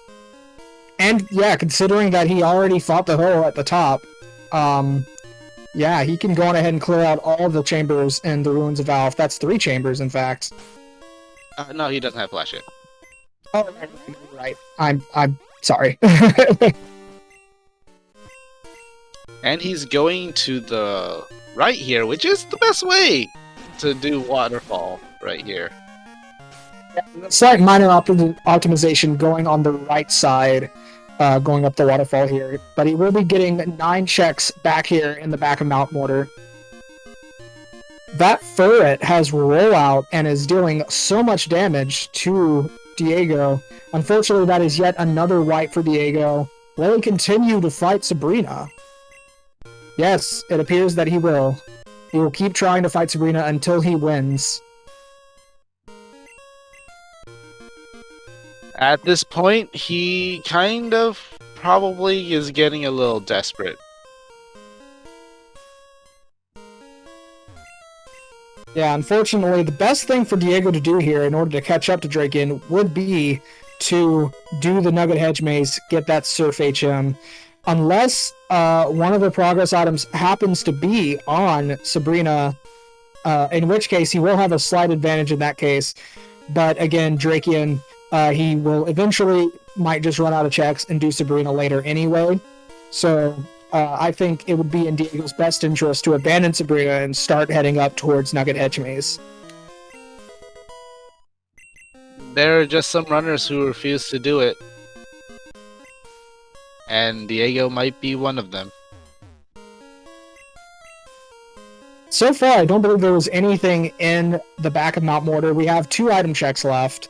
And of course, as I speak that, there's probably going to be something, because that's what usually happens. There's only 1 item left. And it is empty. Wow. That is empty. It does happen sometimes where the back of Mount Mortar, despite having 9 whole checks, nothing important behind them.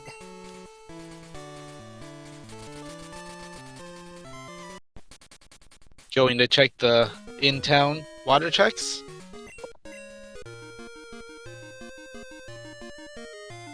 Diego has given up on Sabrina, unless he did defeat her and I just missed it. I did not see him defeat her, so I don't think it happened. And making his way once again back to Erica, it looks like. Diego beat her? Good. Okay, good. Good. Okay, that is very good to hear. And unfortunately, I missed what it was. Just the TM.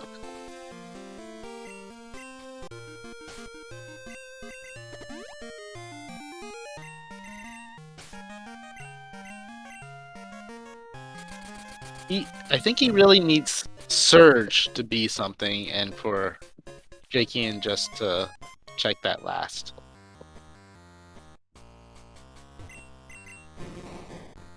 Driekiann checking the Slowpoke well. Gonna grab a couple items here, and then what runners usually do for optimization, go back into Union Cave, grab a couple surf checks there, and check out the ruins of Valve Chambers.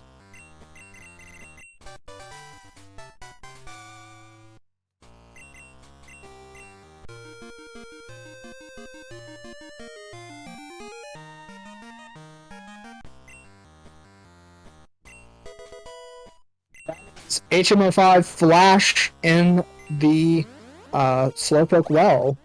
All he needs left is the Zephyr Badge, and he will have Flash access, and that may incentivize him to go towards that Lugia in the Whirl Islands. Nice save, so he can have a reset point here in the Yin Cave.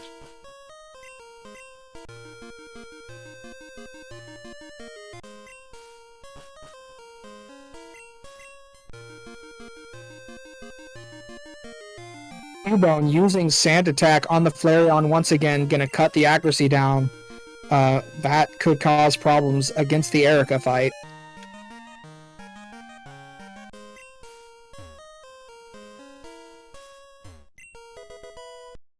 Oh, yeah, that's a reset. Resetting away the Pokedex, very good strategy for keeping your menuing the way you want it.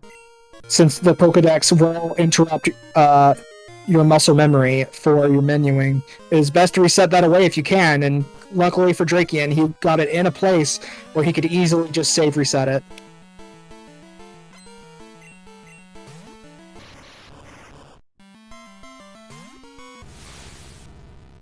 The Slowking hits the Hydro Pump, knocking out the Flareon.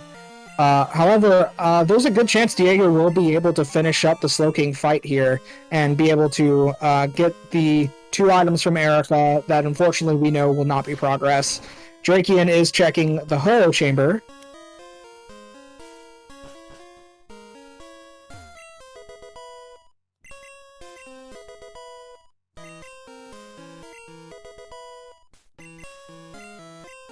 And Morty is a scam.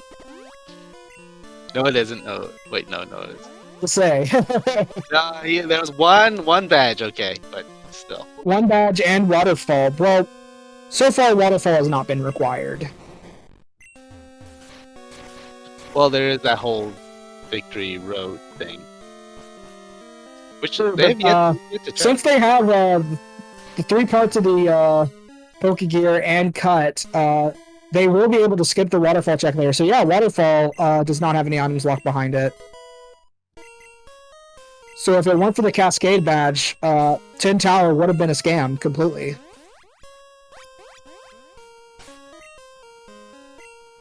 The Valve Chamber, both the Holo Chamber and the Waterstone Chamber, neither having any key items there. Are we about to get a soft sand girls check? It appears we might be. There is one item here. He might fly away. He might decide to do it. Looks like he decides to go for the soft sand girls. Get those levels on that Zam. Though I'm still surprised no Whirl Island yet. So I guess no Flash. Yeah, that lack of Flash is hurting that progress there. Yeah, he may be hesitant. It looks like Diego will be going for False Director before going for the Nugget Hedge Maze. This is a desperation play if I've ever seen one, and unfortunately, I believe it's not going to work out for him. Though, to be honest, False Director is a check people do abandon. So this, if it is something, that could be big.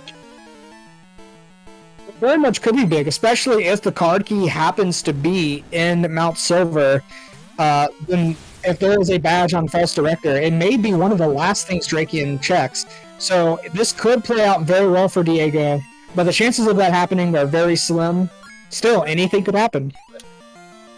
And the chances of Kimono Girls having progress 4 seeds in a row would be like Very fair, very fair.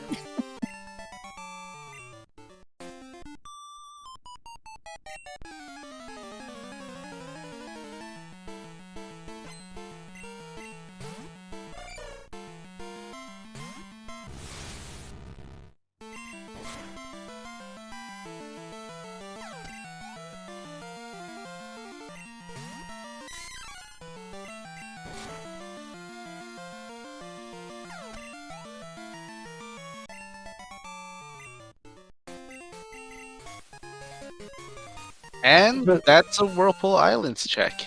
Yes, Zephyr badge on the Soft Sand Girls. Looks like he is immediately going to check the Flash Chamber.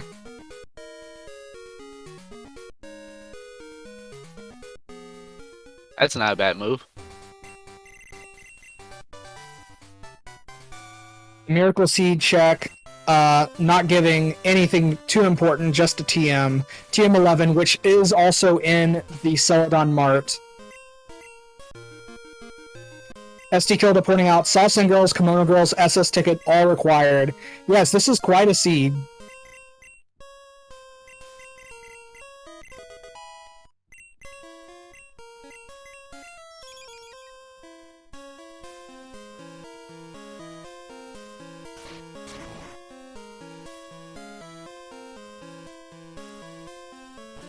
Now I'm kind of Diego. Oh, never mind. It looked like Diego might have thought he had the card key for a second, but he ended up fighting that scientist. And the Flash Chamber not having any progress. The chambers were all pretty empty. I can't remember the escape rope chamber. Escape rope chamber had cut and fly in it, so it was actually quite good.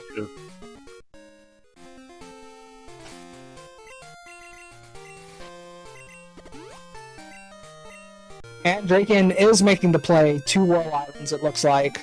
Unless he's going to... Yeah, it looks like he's actually going to head over to Cyanwood first. So I have seen some weird routing on this Whirl Islands. He could be going straight to Whirl Islands. I don't know. It looks like Cyanwood, though.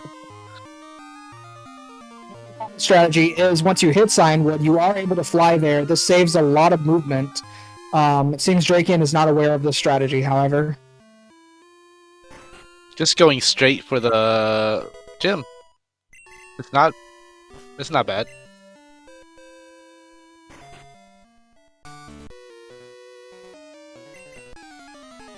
Trying to point out that both of these runners are experienced in Pokemon Red, and maybe not quite as experienced in Gen 2, but Apparently, yeah, both are great Pokemon Red runners. I do suggest checking out these runners, giving them a follow if you like seeing speedruns of other games as well.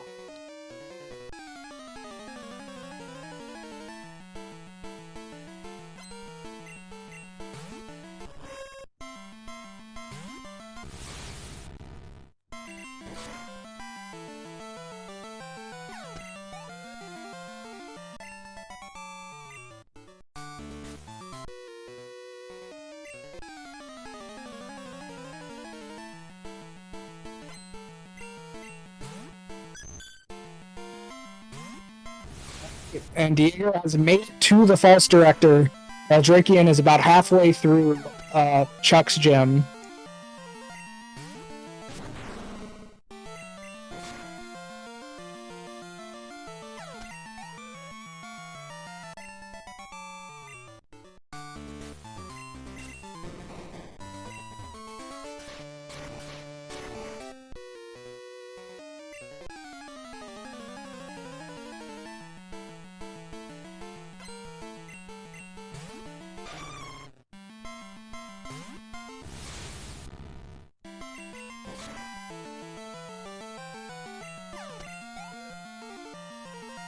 The Anthro surviving the Fire Punch.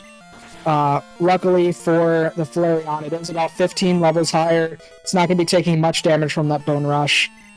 Diego is almost through the False Director. Alakazam trying to learn Headbutt, but I don't think that'd be a very good move for Alakazam to learn right now, considering its current moveset.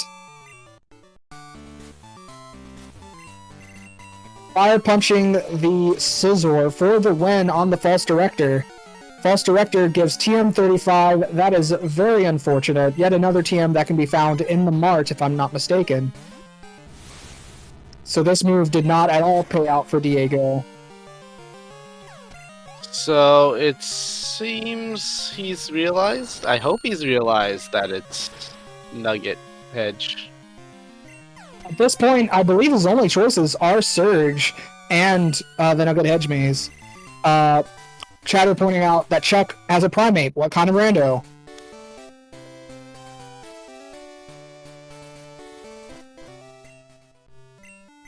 And it looks like Diego will finally be making his way over to the Nugget Hedge Maze. Meanwhile, I believe Chuck does not give any sort of progress items. Unfortunate for Driekiann.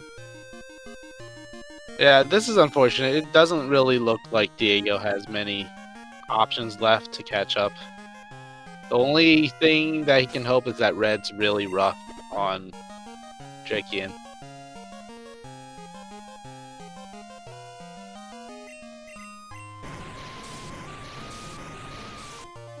Yeah, we are just over the 2-hour mark now.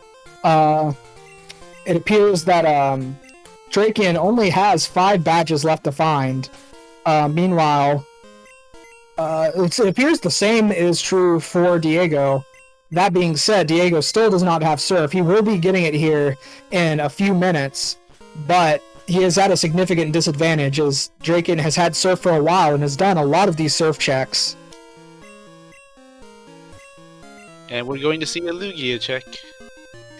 And also, Diego, I believe he is still missing the expansion card as well, and that's pretty big.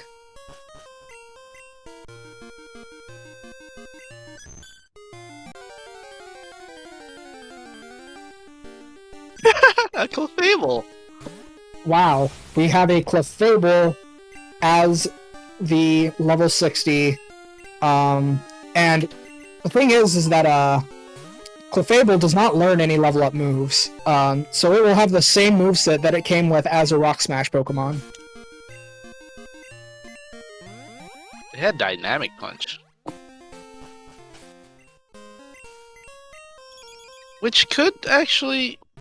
I mean, if you need to main switch, you're gonna use X accuracies anyway. That Dynamic Punch might actually help. Yeah, the Clefable is a good Pokemon to have in the back, just in case you need it. Soul Badge in the Whirlpool Islands.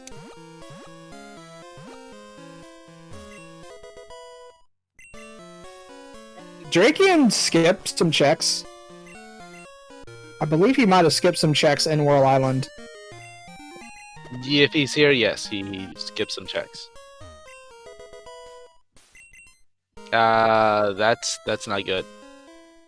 He might realize that he skipped them, and like when he escape ropes, he'll come back in. I hope.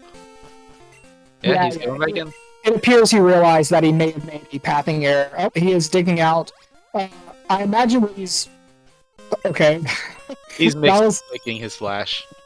Okay, I was going to say that was a very interesting interaction that just happened there.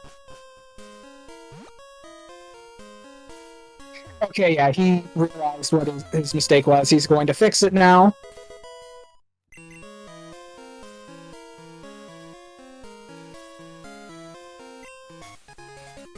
And it's a good thing he did. Yes, Rainbow Badge also in the Royal Islands. Let's see if we get the other badges here as well. Not quite. No, we still have all of West Kanto. Yeah, so 3 badges left for Driekiann. The Boulder Badge, Diego picked up earlier. I can't exactly remember where he picked it up, though.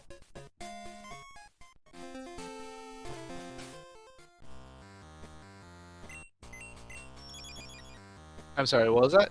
The Boulder Badge? Oh, that was in Rock Tunnel. Rock Tunnel, that's correct. He did Rock Tunnel out of Logic. So Driekiann should be probably making his way there soon, especially since he has the machine part.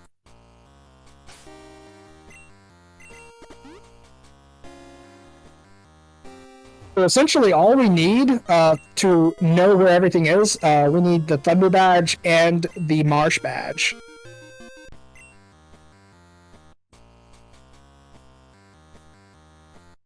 And that's Surf for Diego. Diego talking to the guy without saving, he will have to do this fight.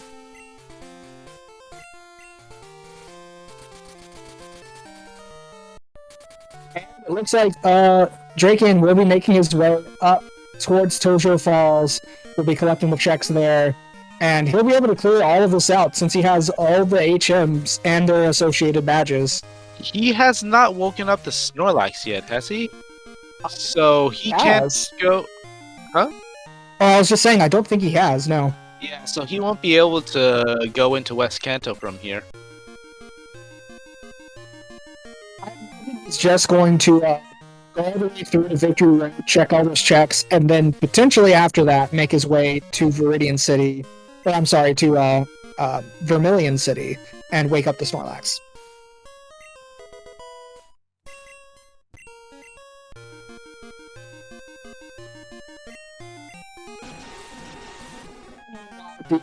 Finally having Surf, he is making his way through the Slowpoke Well, which I believe had some sort of required item. I do not remember off the top of my head, but we will see in a minute. Oh, no, it was Flash. It was Flash, correct, yeah. Which is good, because Well Island is required as well.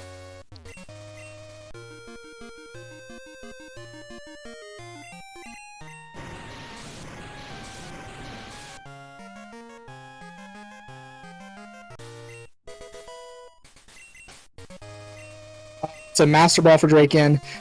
Looks like Driekiann is actually going to go on ahead and leave. He's not going to go all the way up to that last item before Victory Road. And instead, he is making his way south of Lavender Town to grab the last check down here on this bridge.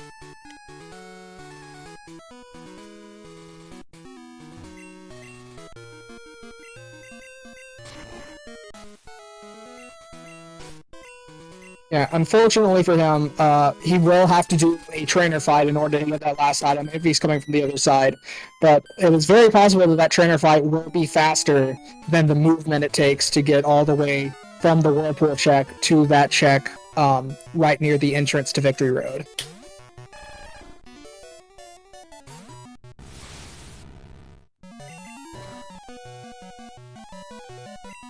Said, now that Diego has Surf, if he picks the right checks, he could catch up.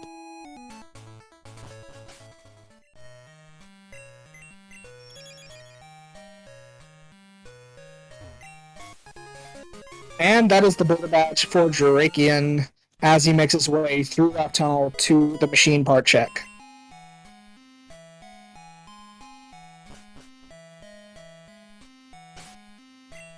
Yeah, I'm just not seeing how Diego's gonna catch up right now. I just don't see it. Say it's unlikely, but not impossible. Yeah, of course, it's not impossible. Unfortunately, we already know the rules of valve chambers, besides the escape rope chamber, are all duds.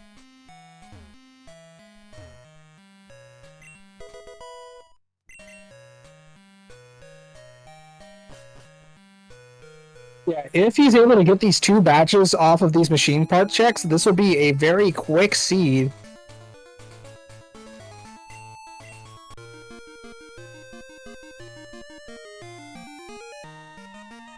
Driekiann.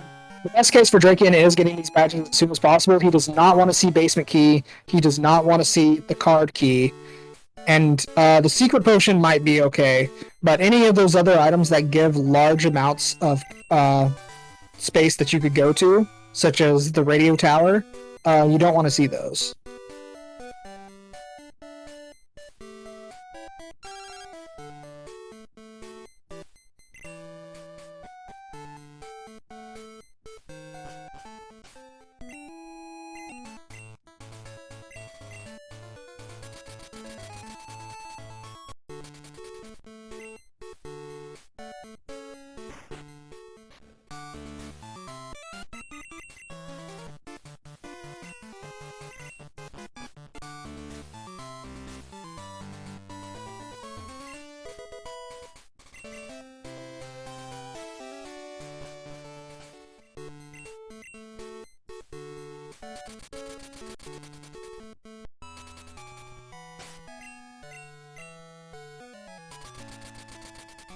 Interesting play. Driekiann flies to Viridian, but does not. Oh, I'm sorry, Vermilion does not grab the item quite yet. He's going to grab the bicycle in Lavender Town first. I believe this is because he's going to go grab the item in Vermilion and then go straight for the Snorlax. Yes, that's probably why.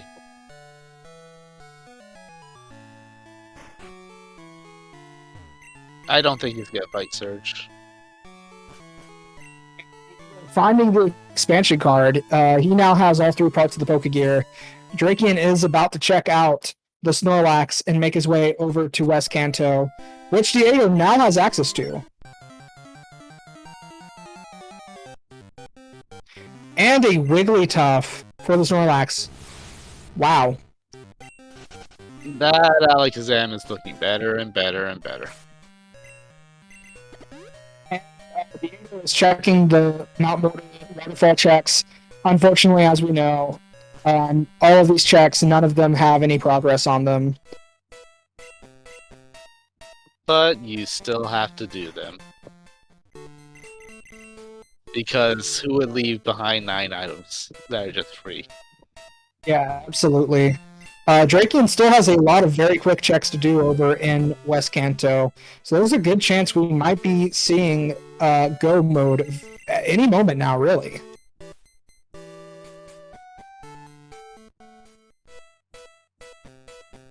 It's a very risky looking dodge on that spinner, but he made it through, and oh no, that is the card key.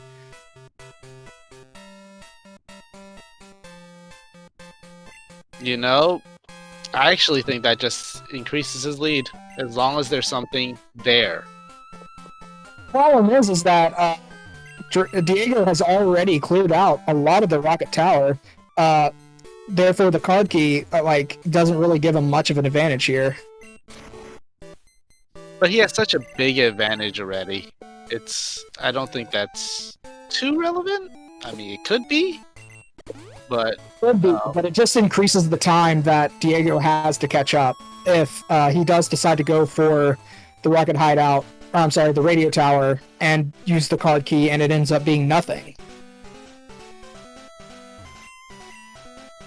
yeah, if it's nothing, it's gonna hurt.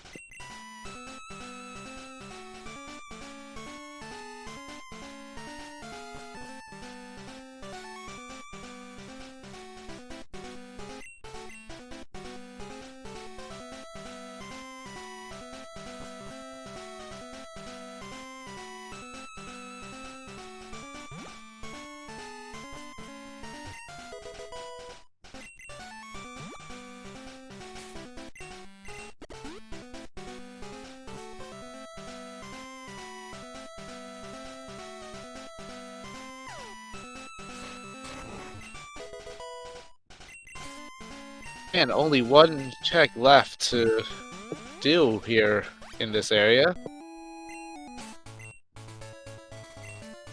But he's not doing it. Interesting. It's interesting that he chose not to do that check. He might believe that he has already done it. That would be bad. Yes, it appears that he will be going for the radio tower. That being said, you know, quite a few checks get unlocked here. There are, I believe, 4 checks plus the false director, which we already know does not give anything. And then on top of that, he will have access to Claire, which will give him another 5 checks if he chooses to go into the Dragon's Den. Well, after this, he only has Surge and that... Oh no, he has a whole bunch of West Kanto now, so... Yeah, this is definitely the better option of all of them. And he's just now making his way to the Shiny Gyarados, which is actually a Shiny Pinsir, and he will be going through the Rocket Hideout fairly shortly.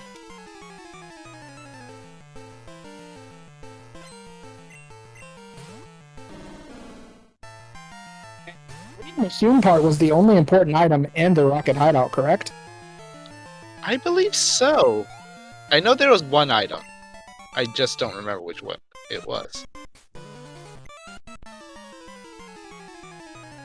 So I believe, at least right now, that there were no key items from the machine part either, so it seems like the Rocket Hideout is completely barren of important progress items. Yeah, Price and the guard didn't have anything either, so... Yeah, this is skippable, but Diego doesn't know that. Yeah, but that's just going to increase Driekiann's lead even further.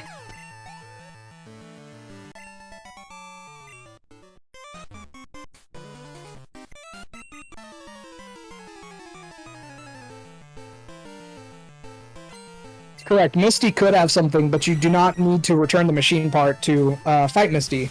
So, really, both runners have access to Misty at any point now that they have Surf. They just have to go over to the power plant. Power plant, yes. I don't know why the name escaped me there for a second. They have to go to the power plant and talk to the man there, and they'll be able to unlock the Misty fight. That being said, the machine part may encourage him to go in that direction. And, you know, if Misty does have something, that does give him a slight advantage, although, since Surf was required on the Nugget Hedge Maze, it's not that much of a leg up for Diego if Misty happens to have something.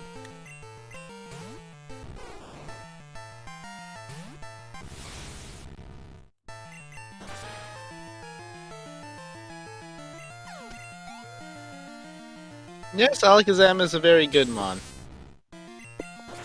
Absolutely, yeah. Very glass cannon, but very, very fast if you get the right moveset on it. Mm-hmm. Generally, you want to go with Pokemon that have a very high attacking stat, either attack or special attack, and high speed. And Alakazam fits both of those criteria. Have we seen a Gengar yet? I would like to see a Gengar. I do love Gengar. It is one of my favorite Pokemon to run. It's very, very, very slightly not as good at attacking than Alakazam, but it makes up for it by having, I believe, a slightly better bulk.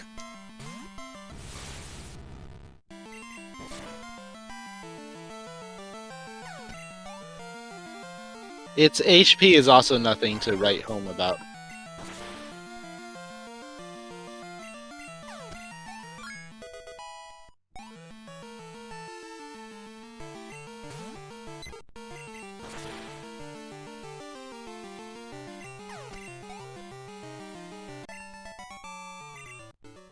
Yes, Gengar's typing being Poison and Ghost is a decent defensive typing, being immune to 2 types and also resisting quite a few as well. Unfortunately, being weak to Psychic does hurt it quite a bit. And being weak to its own ghost type.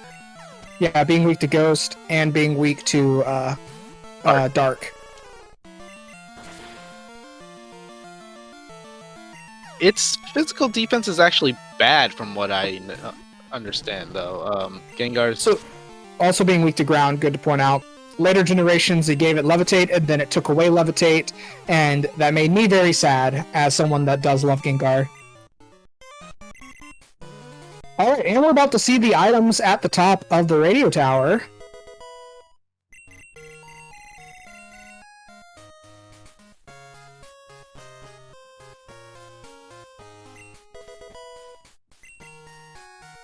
Every time I see an item disappear off the ground, my heart jumps just a little bit, like, ooh, this might be something important, and then it ends up being an Ultra Ball.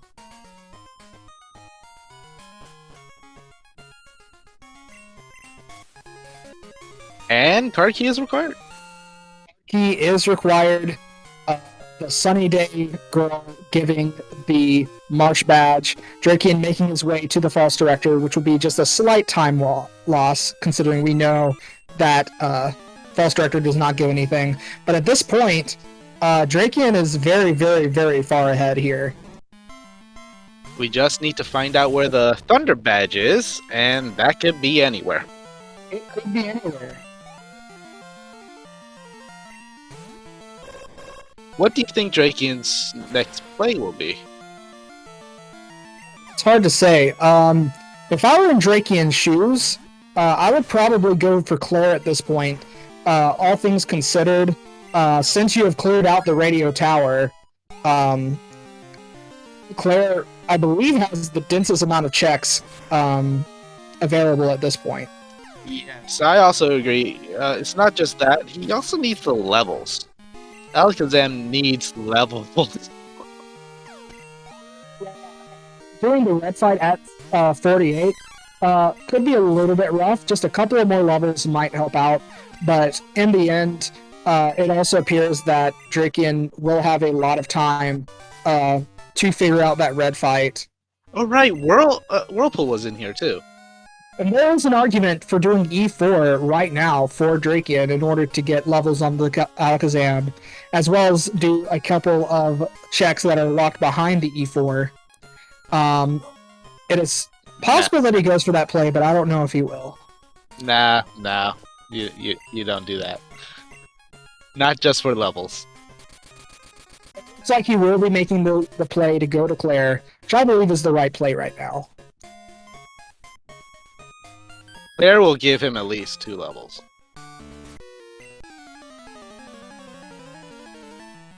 And a level 55 Alakazam is better than a level 53 one.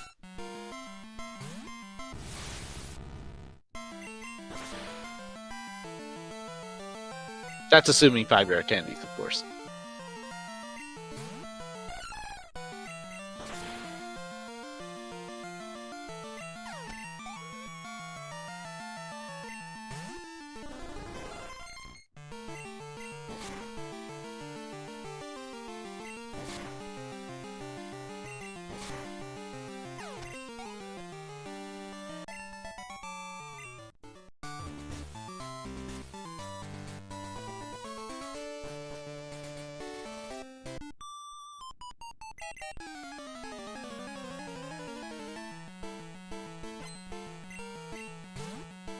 Yeah, unfortunately, Diego did hit an optional in the Rocket Hideout, but he is through the optional now, and he is making his way down towards the room with the electrodes.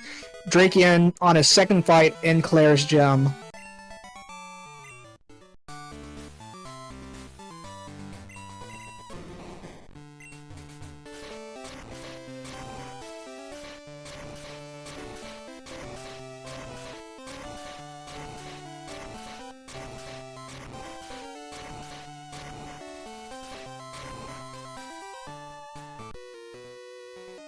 So yeah, we did misremember. This rocket base is actually very much required since it does give Whirlpool. So it does.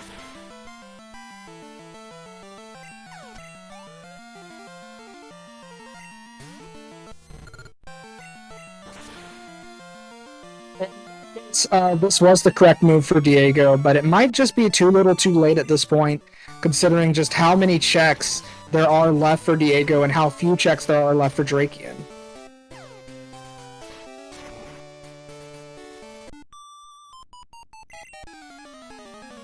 The biggest hurdle is still ahead. Red is always the biggest hurdle in everything. Absolutely. It could be the great equalizer once again.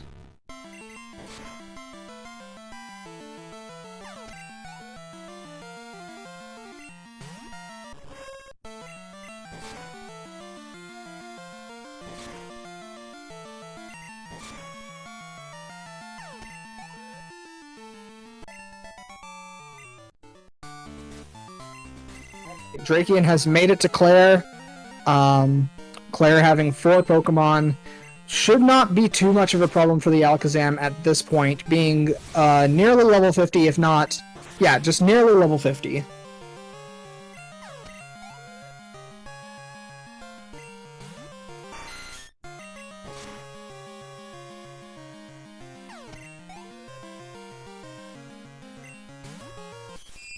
And Diego is finishing up the electrodes.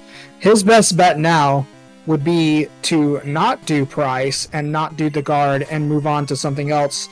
Unfortunately, likely that he will do those, do at least the guard check, if not also do Price.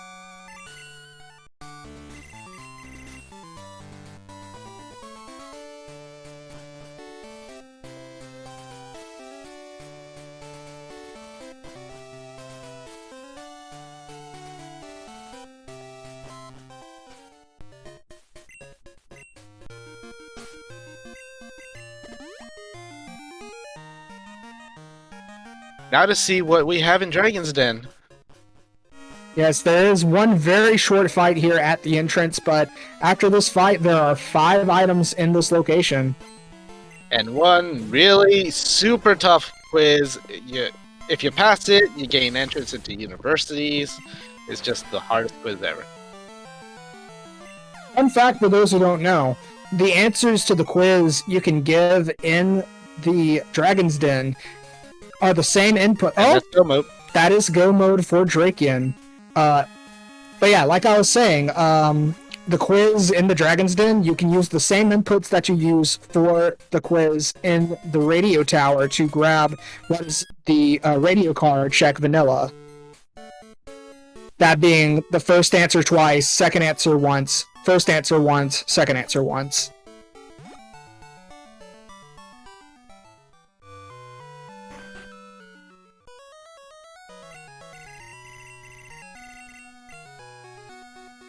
Alright, as long as Driekiann does not have any problems on red, this looks like it's going to be a very clean run from him. That being said... Shopping. Yes, he is doing a quick shopping trip really quickly, though. Again, though, anything could happen. Red could be really difficult. And checking kimonos and checking hedge bait. No, I mean nugget hedge. Yeah, spending so much time on Erica, I believe, was also a very big factor in Diego's time loss here. The kimonos had strength, yes.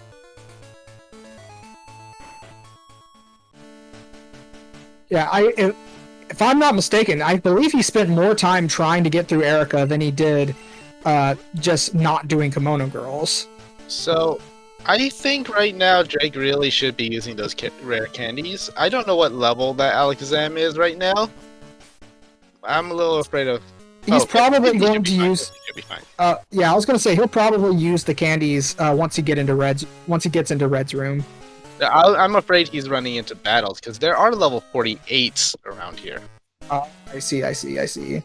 Yeah, no, he'll probably be fine, and I mean, worst case scenario, he runs into a level 50-something Pokemon, and he says, oh, that's pretty good, let me catch that just in case. Also, I tend to forget using rare candies once I get to red, so I try to use it early. going to be a level 57 Alakazam if he uses all the candies. He does need to heal really quickly before this fight, but he can go right in there. Diego is fighting Chuck's gym, which we know does not have any progress items behind it.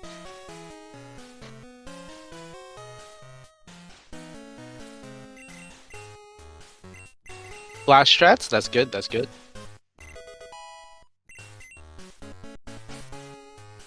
Alright, and saving, we are about to see how the red fight goes for Driekiann. This is his race to lose here.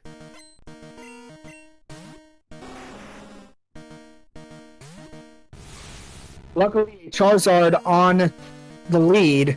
Alakazam should be able to handle this pretty well. Oh, it's using growth. Uh-oh. Oh, that could be trouble. Yeah, but yes, this isn't randomized, folks. This is not. Oh, he only has a physical attack. just spamming Dizzy Punch should not be too much problem for the Alakazam. Only issue is if it decides to crit.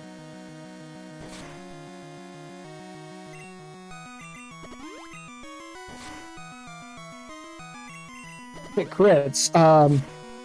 Still won't do that much damage as long as Driekiann stays within the zone of making sure that that double damage from the crit does not knock out the Alakazam.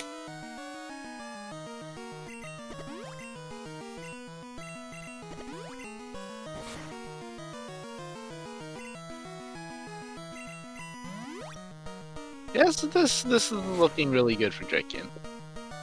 Absolutely it is. And, oh, it looks like he only had one PP left on the Surf. That could cause problems if just the right Pokemon come out. Unless he does decide to use an Elixir. Yes, he does. I would not have done that. No, yeah. That was risky. He should have used the Elixir on the Charizard.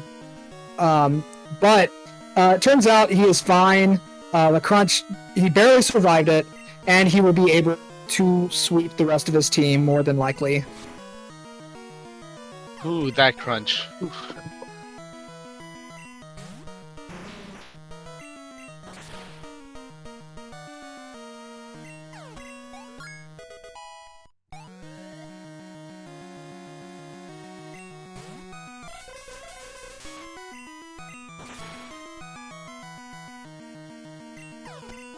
Knocking out the Hypno in one crunch. That must feel good.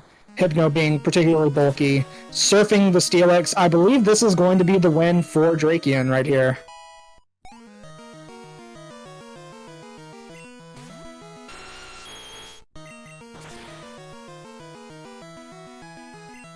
Alright, yes, that is GG for Driekiann. Everyone get their GGs out in chat.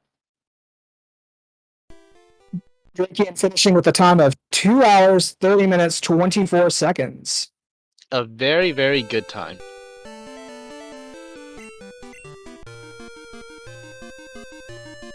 Only 300 bunks. That's better than me.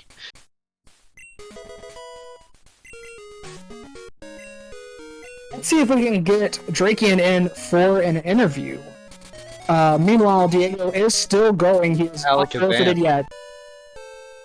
That Alakazam, 3 speed, 8 special, and special's alright, the speed is a bit slow, but it is quite physical at 13 attack. Looks like Driekiann will be coming in here in just a moment.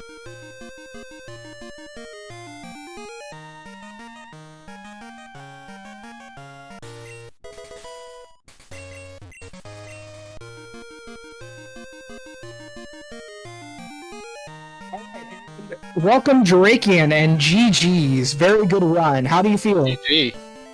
Thank you. A bit tired because it's almost 2 AM here. But about the run, yeah, pretty happy. Really happy with this run. Absolutely. I didn't make big mistakes.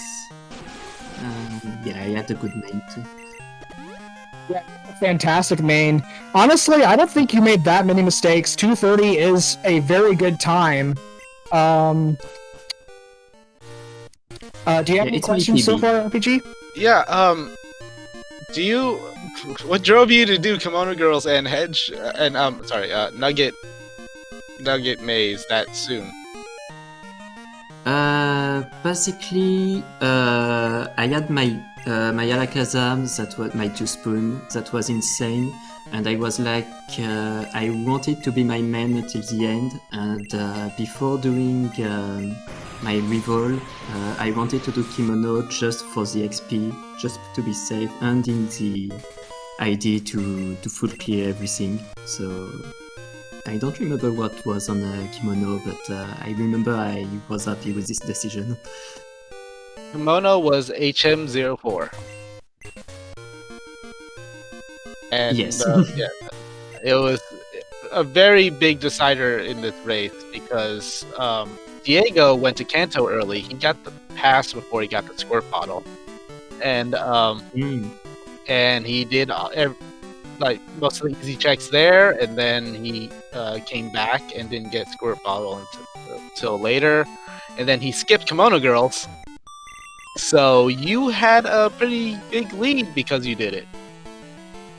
Yeah, I can imagine. And this decision, mostly all my decision during the early game was because of 2-spoon, and I wanted to just roll over the fights.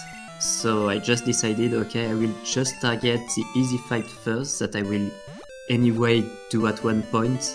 So I prefer to do this early so I can gain some XP and have the later fight easier. So that helped too. Were you nervous when that lantern used crunch? Yes. Yeah, I was like, okay, I did a big mistake. I forgot my Might Elixir. I have to redo the fight, everything. And I was pretty lucky because I was able to survive one, and my bright powder saved me with a miss. So yeah, everything went smoothly after this. I have a question. So it appears that you missed the check right below Victory Road. You know the one I'm talking about on the ledge. Victory Road. Yes. Yeah, I was wondering if that was intentional or if you accidentally mismarked that. No, it was a mistake. Completely a mistake on this one. Yeah, that could have been bad, but luckily for you, it wasn't anything important. Unfortunately, exactly, runners have been making some mistakes and missing some checks here and there, and sometimes it does cost them the race, unfortunately. Luckily for you, it did not pan out that way. And it was the case on my previous race. I skipped the radio card, and it was pretty much GG at this point. It's not showing it. Oh, sorry to interrupt. It's not showing it on stream for some reason because Diego's timer is still going, but he has forfeited now, and he should be getting an interview link so that we can interview him if he chooses to interview with us. I think it hasn't registered because he's still going. he may have forfeited, but he's still going. He's still going. It said that he forfeited at 2 hours 34, and his timer says 2 hours 35. Yeah, he paused for a moment, and I figured he was forfeiting, but he's still going. I mean, he can still finish the seed, he's just not forfeiting. Yeah, he's just forfeited the race. Yeah, that is true. He's going to the Spanish restream, that makes sense. Alright then.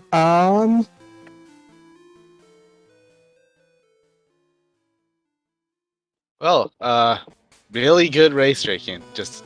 That was a very, very solid race. I was questioning you using that Alakazam because it was mostly physical at the beginning, but you stuck it out. You got the good TMs. I think. Did it learn something good? I think it might have learned something good. Yeah, he learned. It learned Earthquake, didn't it? He learned Earthquake. Yeah. Crunch was a TM. I got Ice Beam and Surf, so TM HM. Mostly, when my first idea was okay, Outrage. It's not the best move, but at least it's a good special. I can run with it on top of Crunch that I already have, and I thought I was going to have Surf far earlier because the Fog Badge was really early. So I was expecting Surf before having access to Kanto. And no, it wasn't the case at all because it was Surf was at the worst possible location. Don't remember the name of the check, but yeah, it was Route 25. I just remember it because it was where my Flame HM was in the last race. But despite that, yeah, it was possible to run with it. Earthquake, even if Alakazam is not supposed to be physical at all, I wanted to keep Earthquake just to be safe with potential Blissey, and because it's still a really good move. I don't know, he had good attack too for Alakazam. Kazam's DVs showed that it was worth running as a physical mon, at least for temporarily. So yeah, exactly. You made the right call. It worked. It was the important part. And when I saw Alakazam, I'm referring a lot to my previous list, but I saw an Alakazam. It was level 2, so I just skipped it, level 2 or 3. And I had early surf, so there was no reason for me to not go for a level 20 Pokemon. And when I checked the race after, the Alakazam had like Ice Beam and Flamethrower. So I was like, okay, I struggled with the main, and this Alakazam could have get me the win. So when I saw this Alakazam on this one, I was like, okay, I'm not doing the same mistake twice. You go with me, and I will make you work. All right. Yeah. Well, I will say. Oh, sorry. You go on ahead. Sorry about that. Yeah, I was really, really scared when I found when I used the squad bottle with Kingclaw, because I was like, Kingclaw is also an amazing Pokemon, and I was like, okay, if it's have a better moveset than my Alakazam, on top of stuff that I was expecting soon, for me it was a potential main switch. And I just forgot I didn't have any other Pokemon alive, so yeah, I just black out, and I was scared of my opponent going for the Kingclaw and going well with it. But yeah, Alakazam was really good. Yeah, your opponent ended up catching a Flareon on Cycling Road, and that's the Pokemon he ended up going with. He also Rock Smash for Clefable early on. Yeah. Yeah. Looks like we are getting Diego's call. Welcome to the call, Diego. GG, Diego. GG's. GG's, Drake. Thanks. Your run went, Diego. Wow. I think. Okay, first in the Spanish channel, they say me I did a big mistake. It was replace Double Edge because it can be a good move for the best move for that Flareon. And then the consequence of not done with the X items before Driekiann's arena. You did spend quite a bit of time fighting Sabrina, trying to get through a gem. Several attempts there, and unfortunately that did not play out for you this seed. And I also noticed that you went and did False Director before you did the Nugget Hedge Maze. What was your thinking behind that? I mean, I think I can... If I need to beat the Team Rocket later, I can do that check first.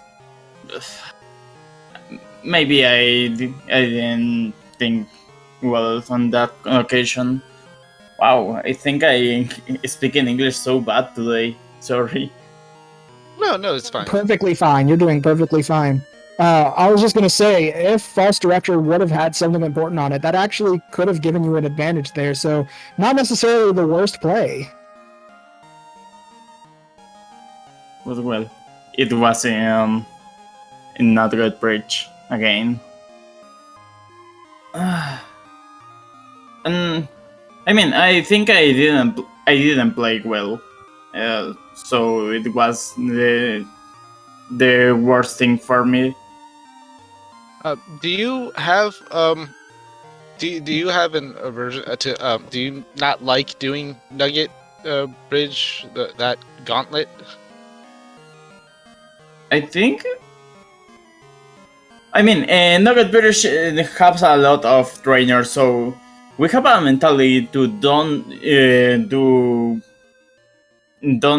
do first the Nugget Bridge, but only for that. I think Nugget Bridge is better than the false rocket. It makes sense.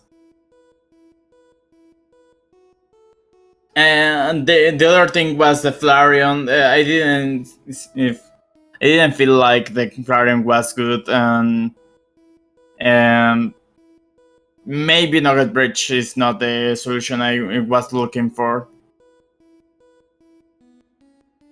Talking about the levels of the trainers.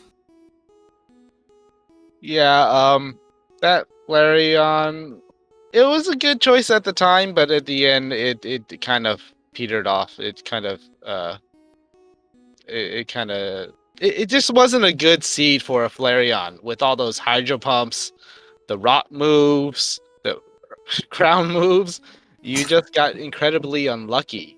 It wasn't a bad Pokemon per se, but it's just bad luck with the ROM. Yeah, that is Slowking and Kangaskhan and what other Pokemon?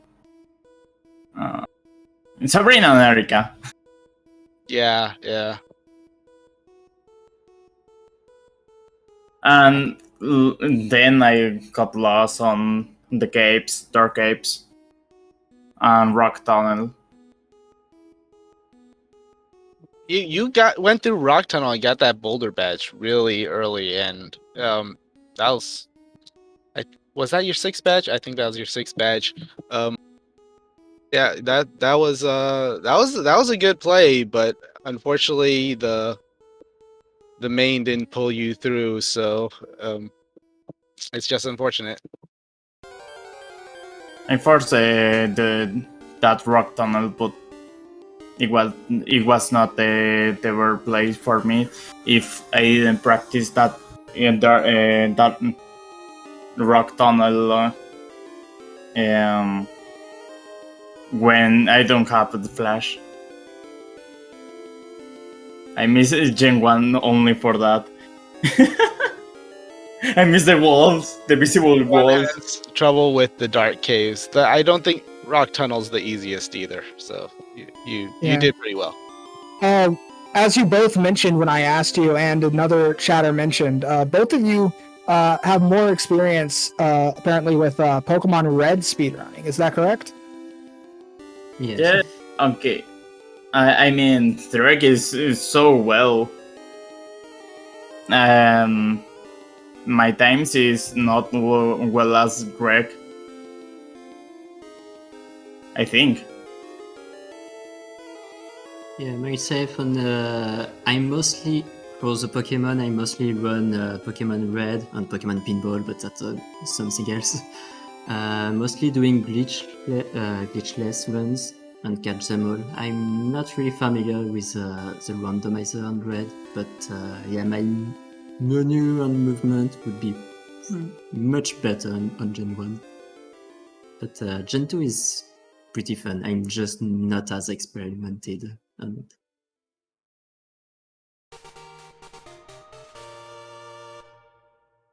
Yeah, that experience will come. You both did really well. You shouldn't be ashamed by being stonewalled by certain gym leaders. That's for sure. And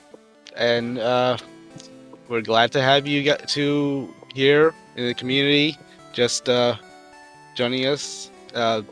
So thank you for being here. Thank you for sharing this with our tournament with other countries. And Yeah, yeah, it's great to have a good variety of runners from different communities here as well. Um, it's just nice that this tournament, I guess you could say, is pretty worldwide. That we have not just runners that are from the English community, but also some more from, say, the Spanish community, the Portuguese community, and so yeah. French here. French, Brazil, it's pretty international, and I'm all here for it. Absolutely. Is there anything else you two want to say or mention or ask or anything? I think it's all for me.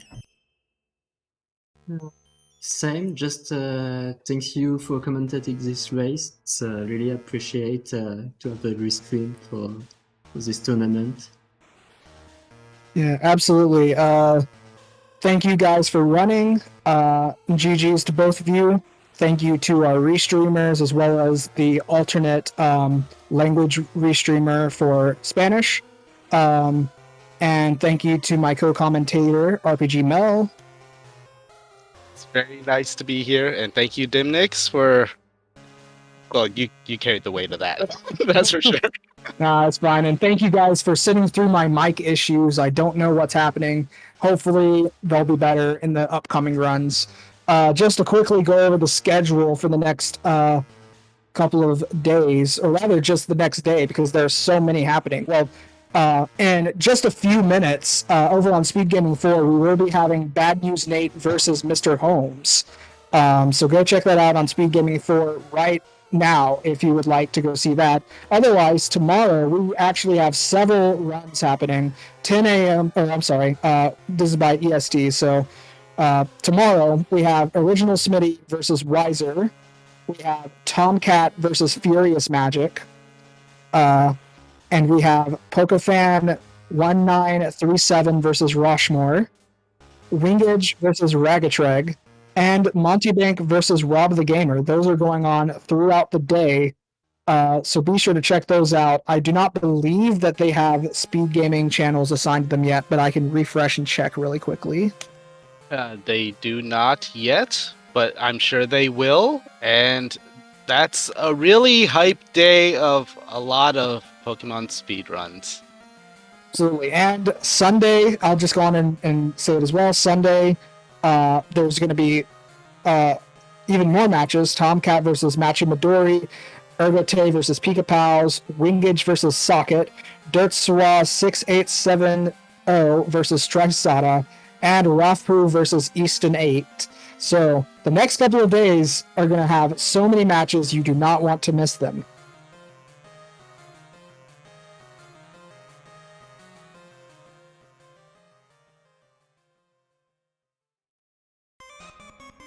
All right, and I guess that's going to be it for us. I believe I'm not sure if the restream for Spanish is going to continue for now.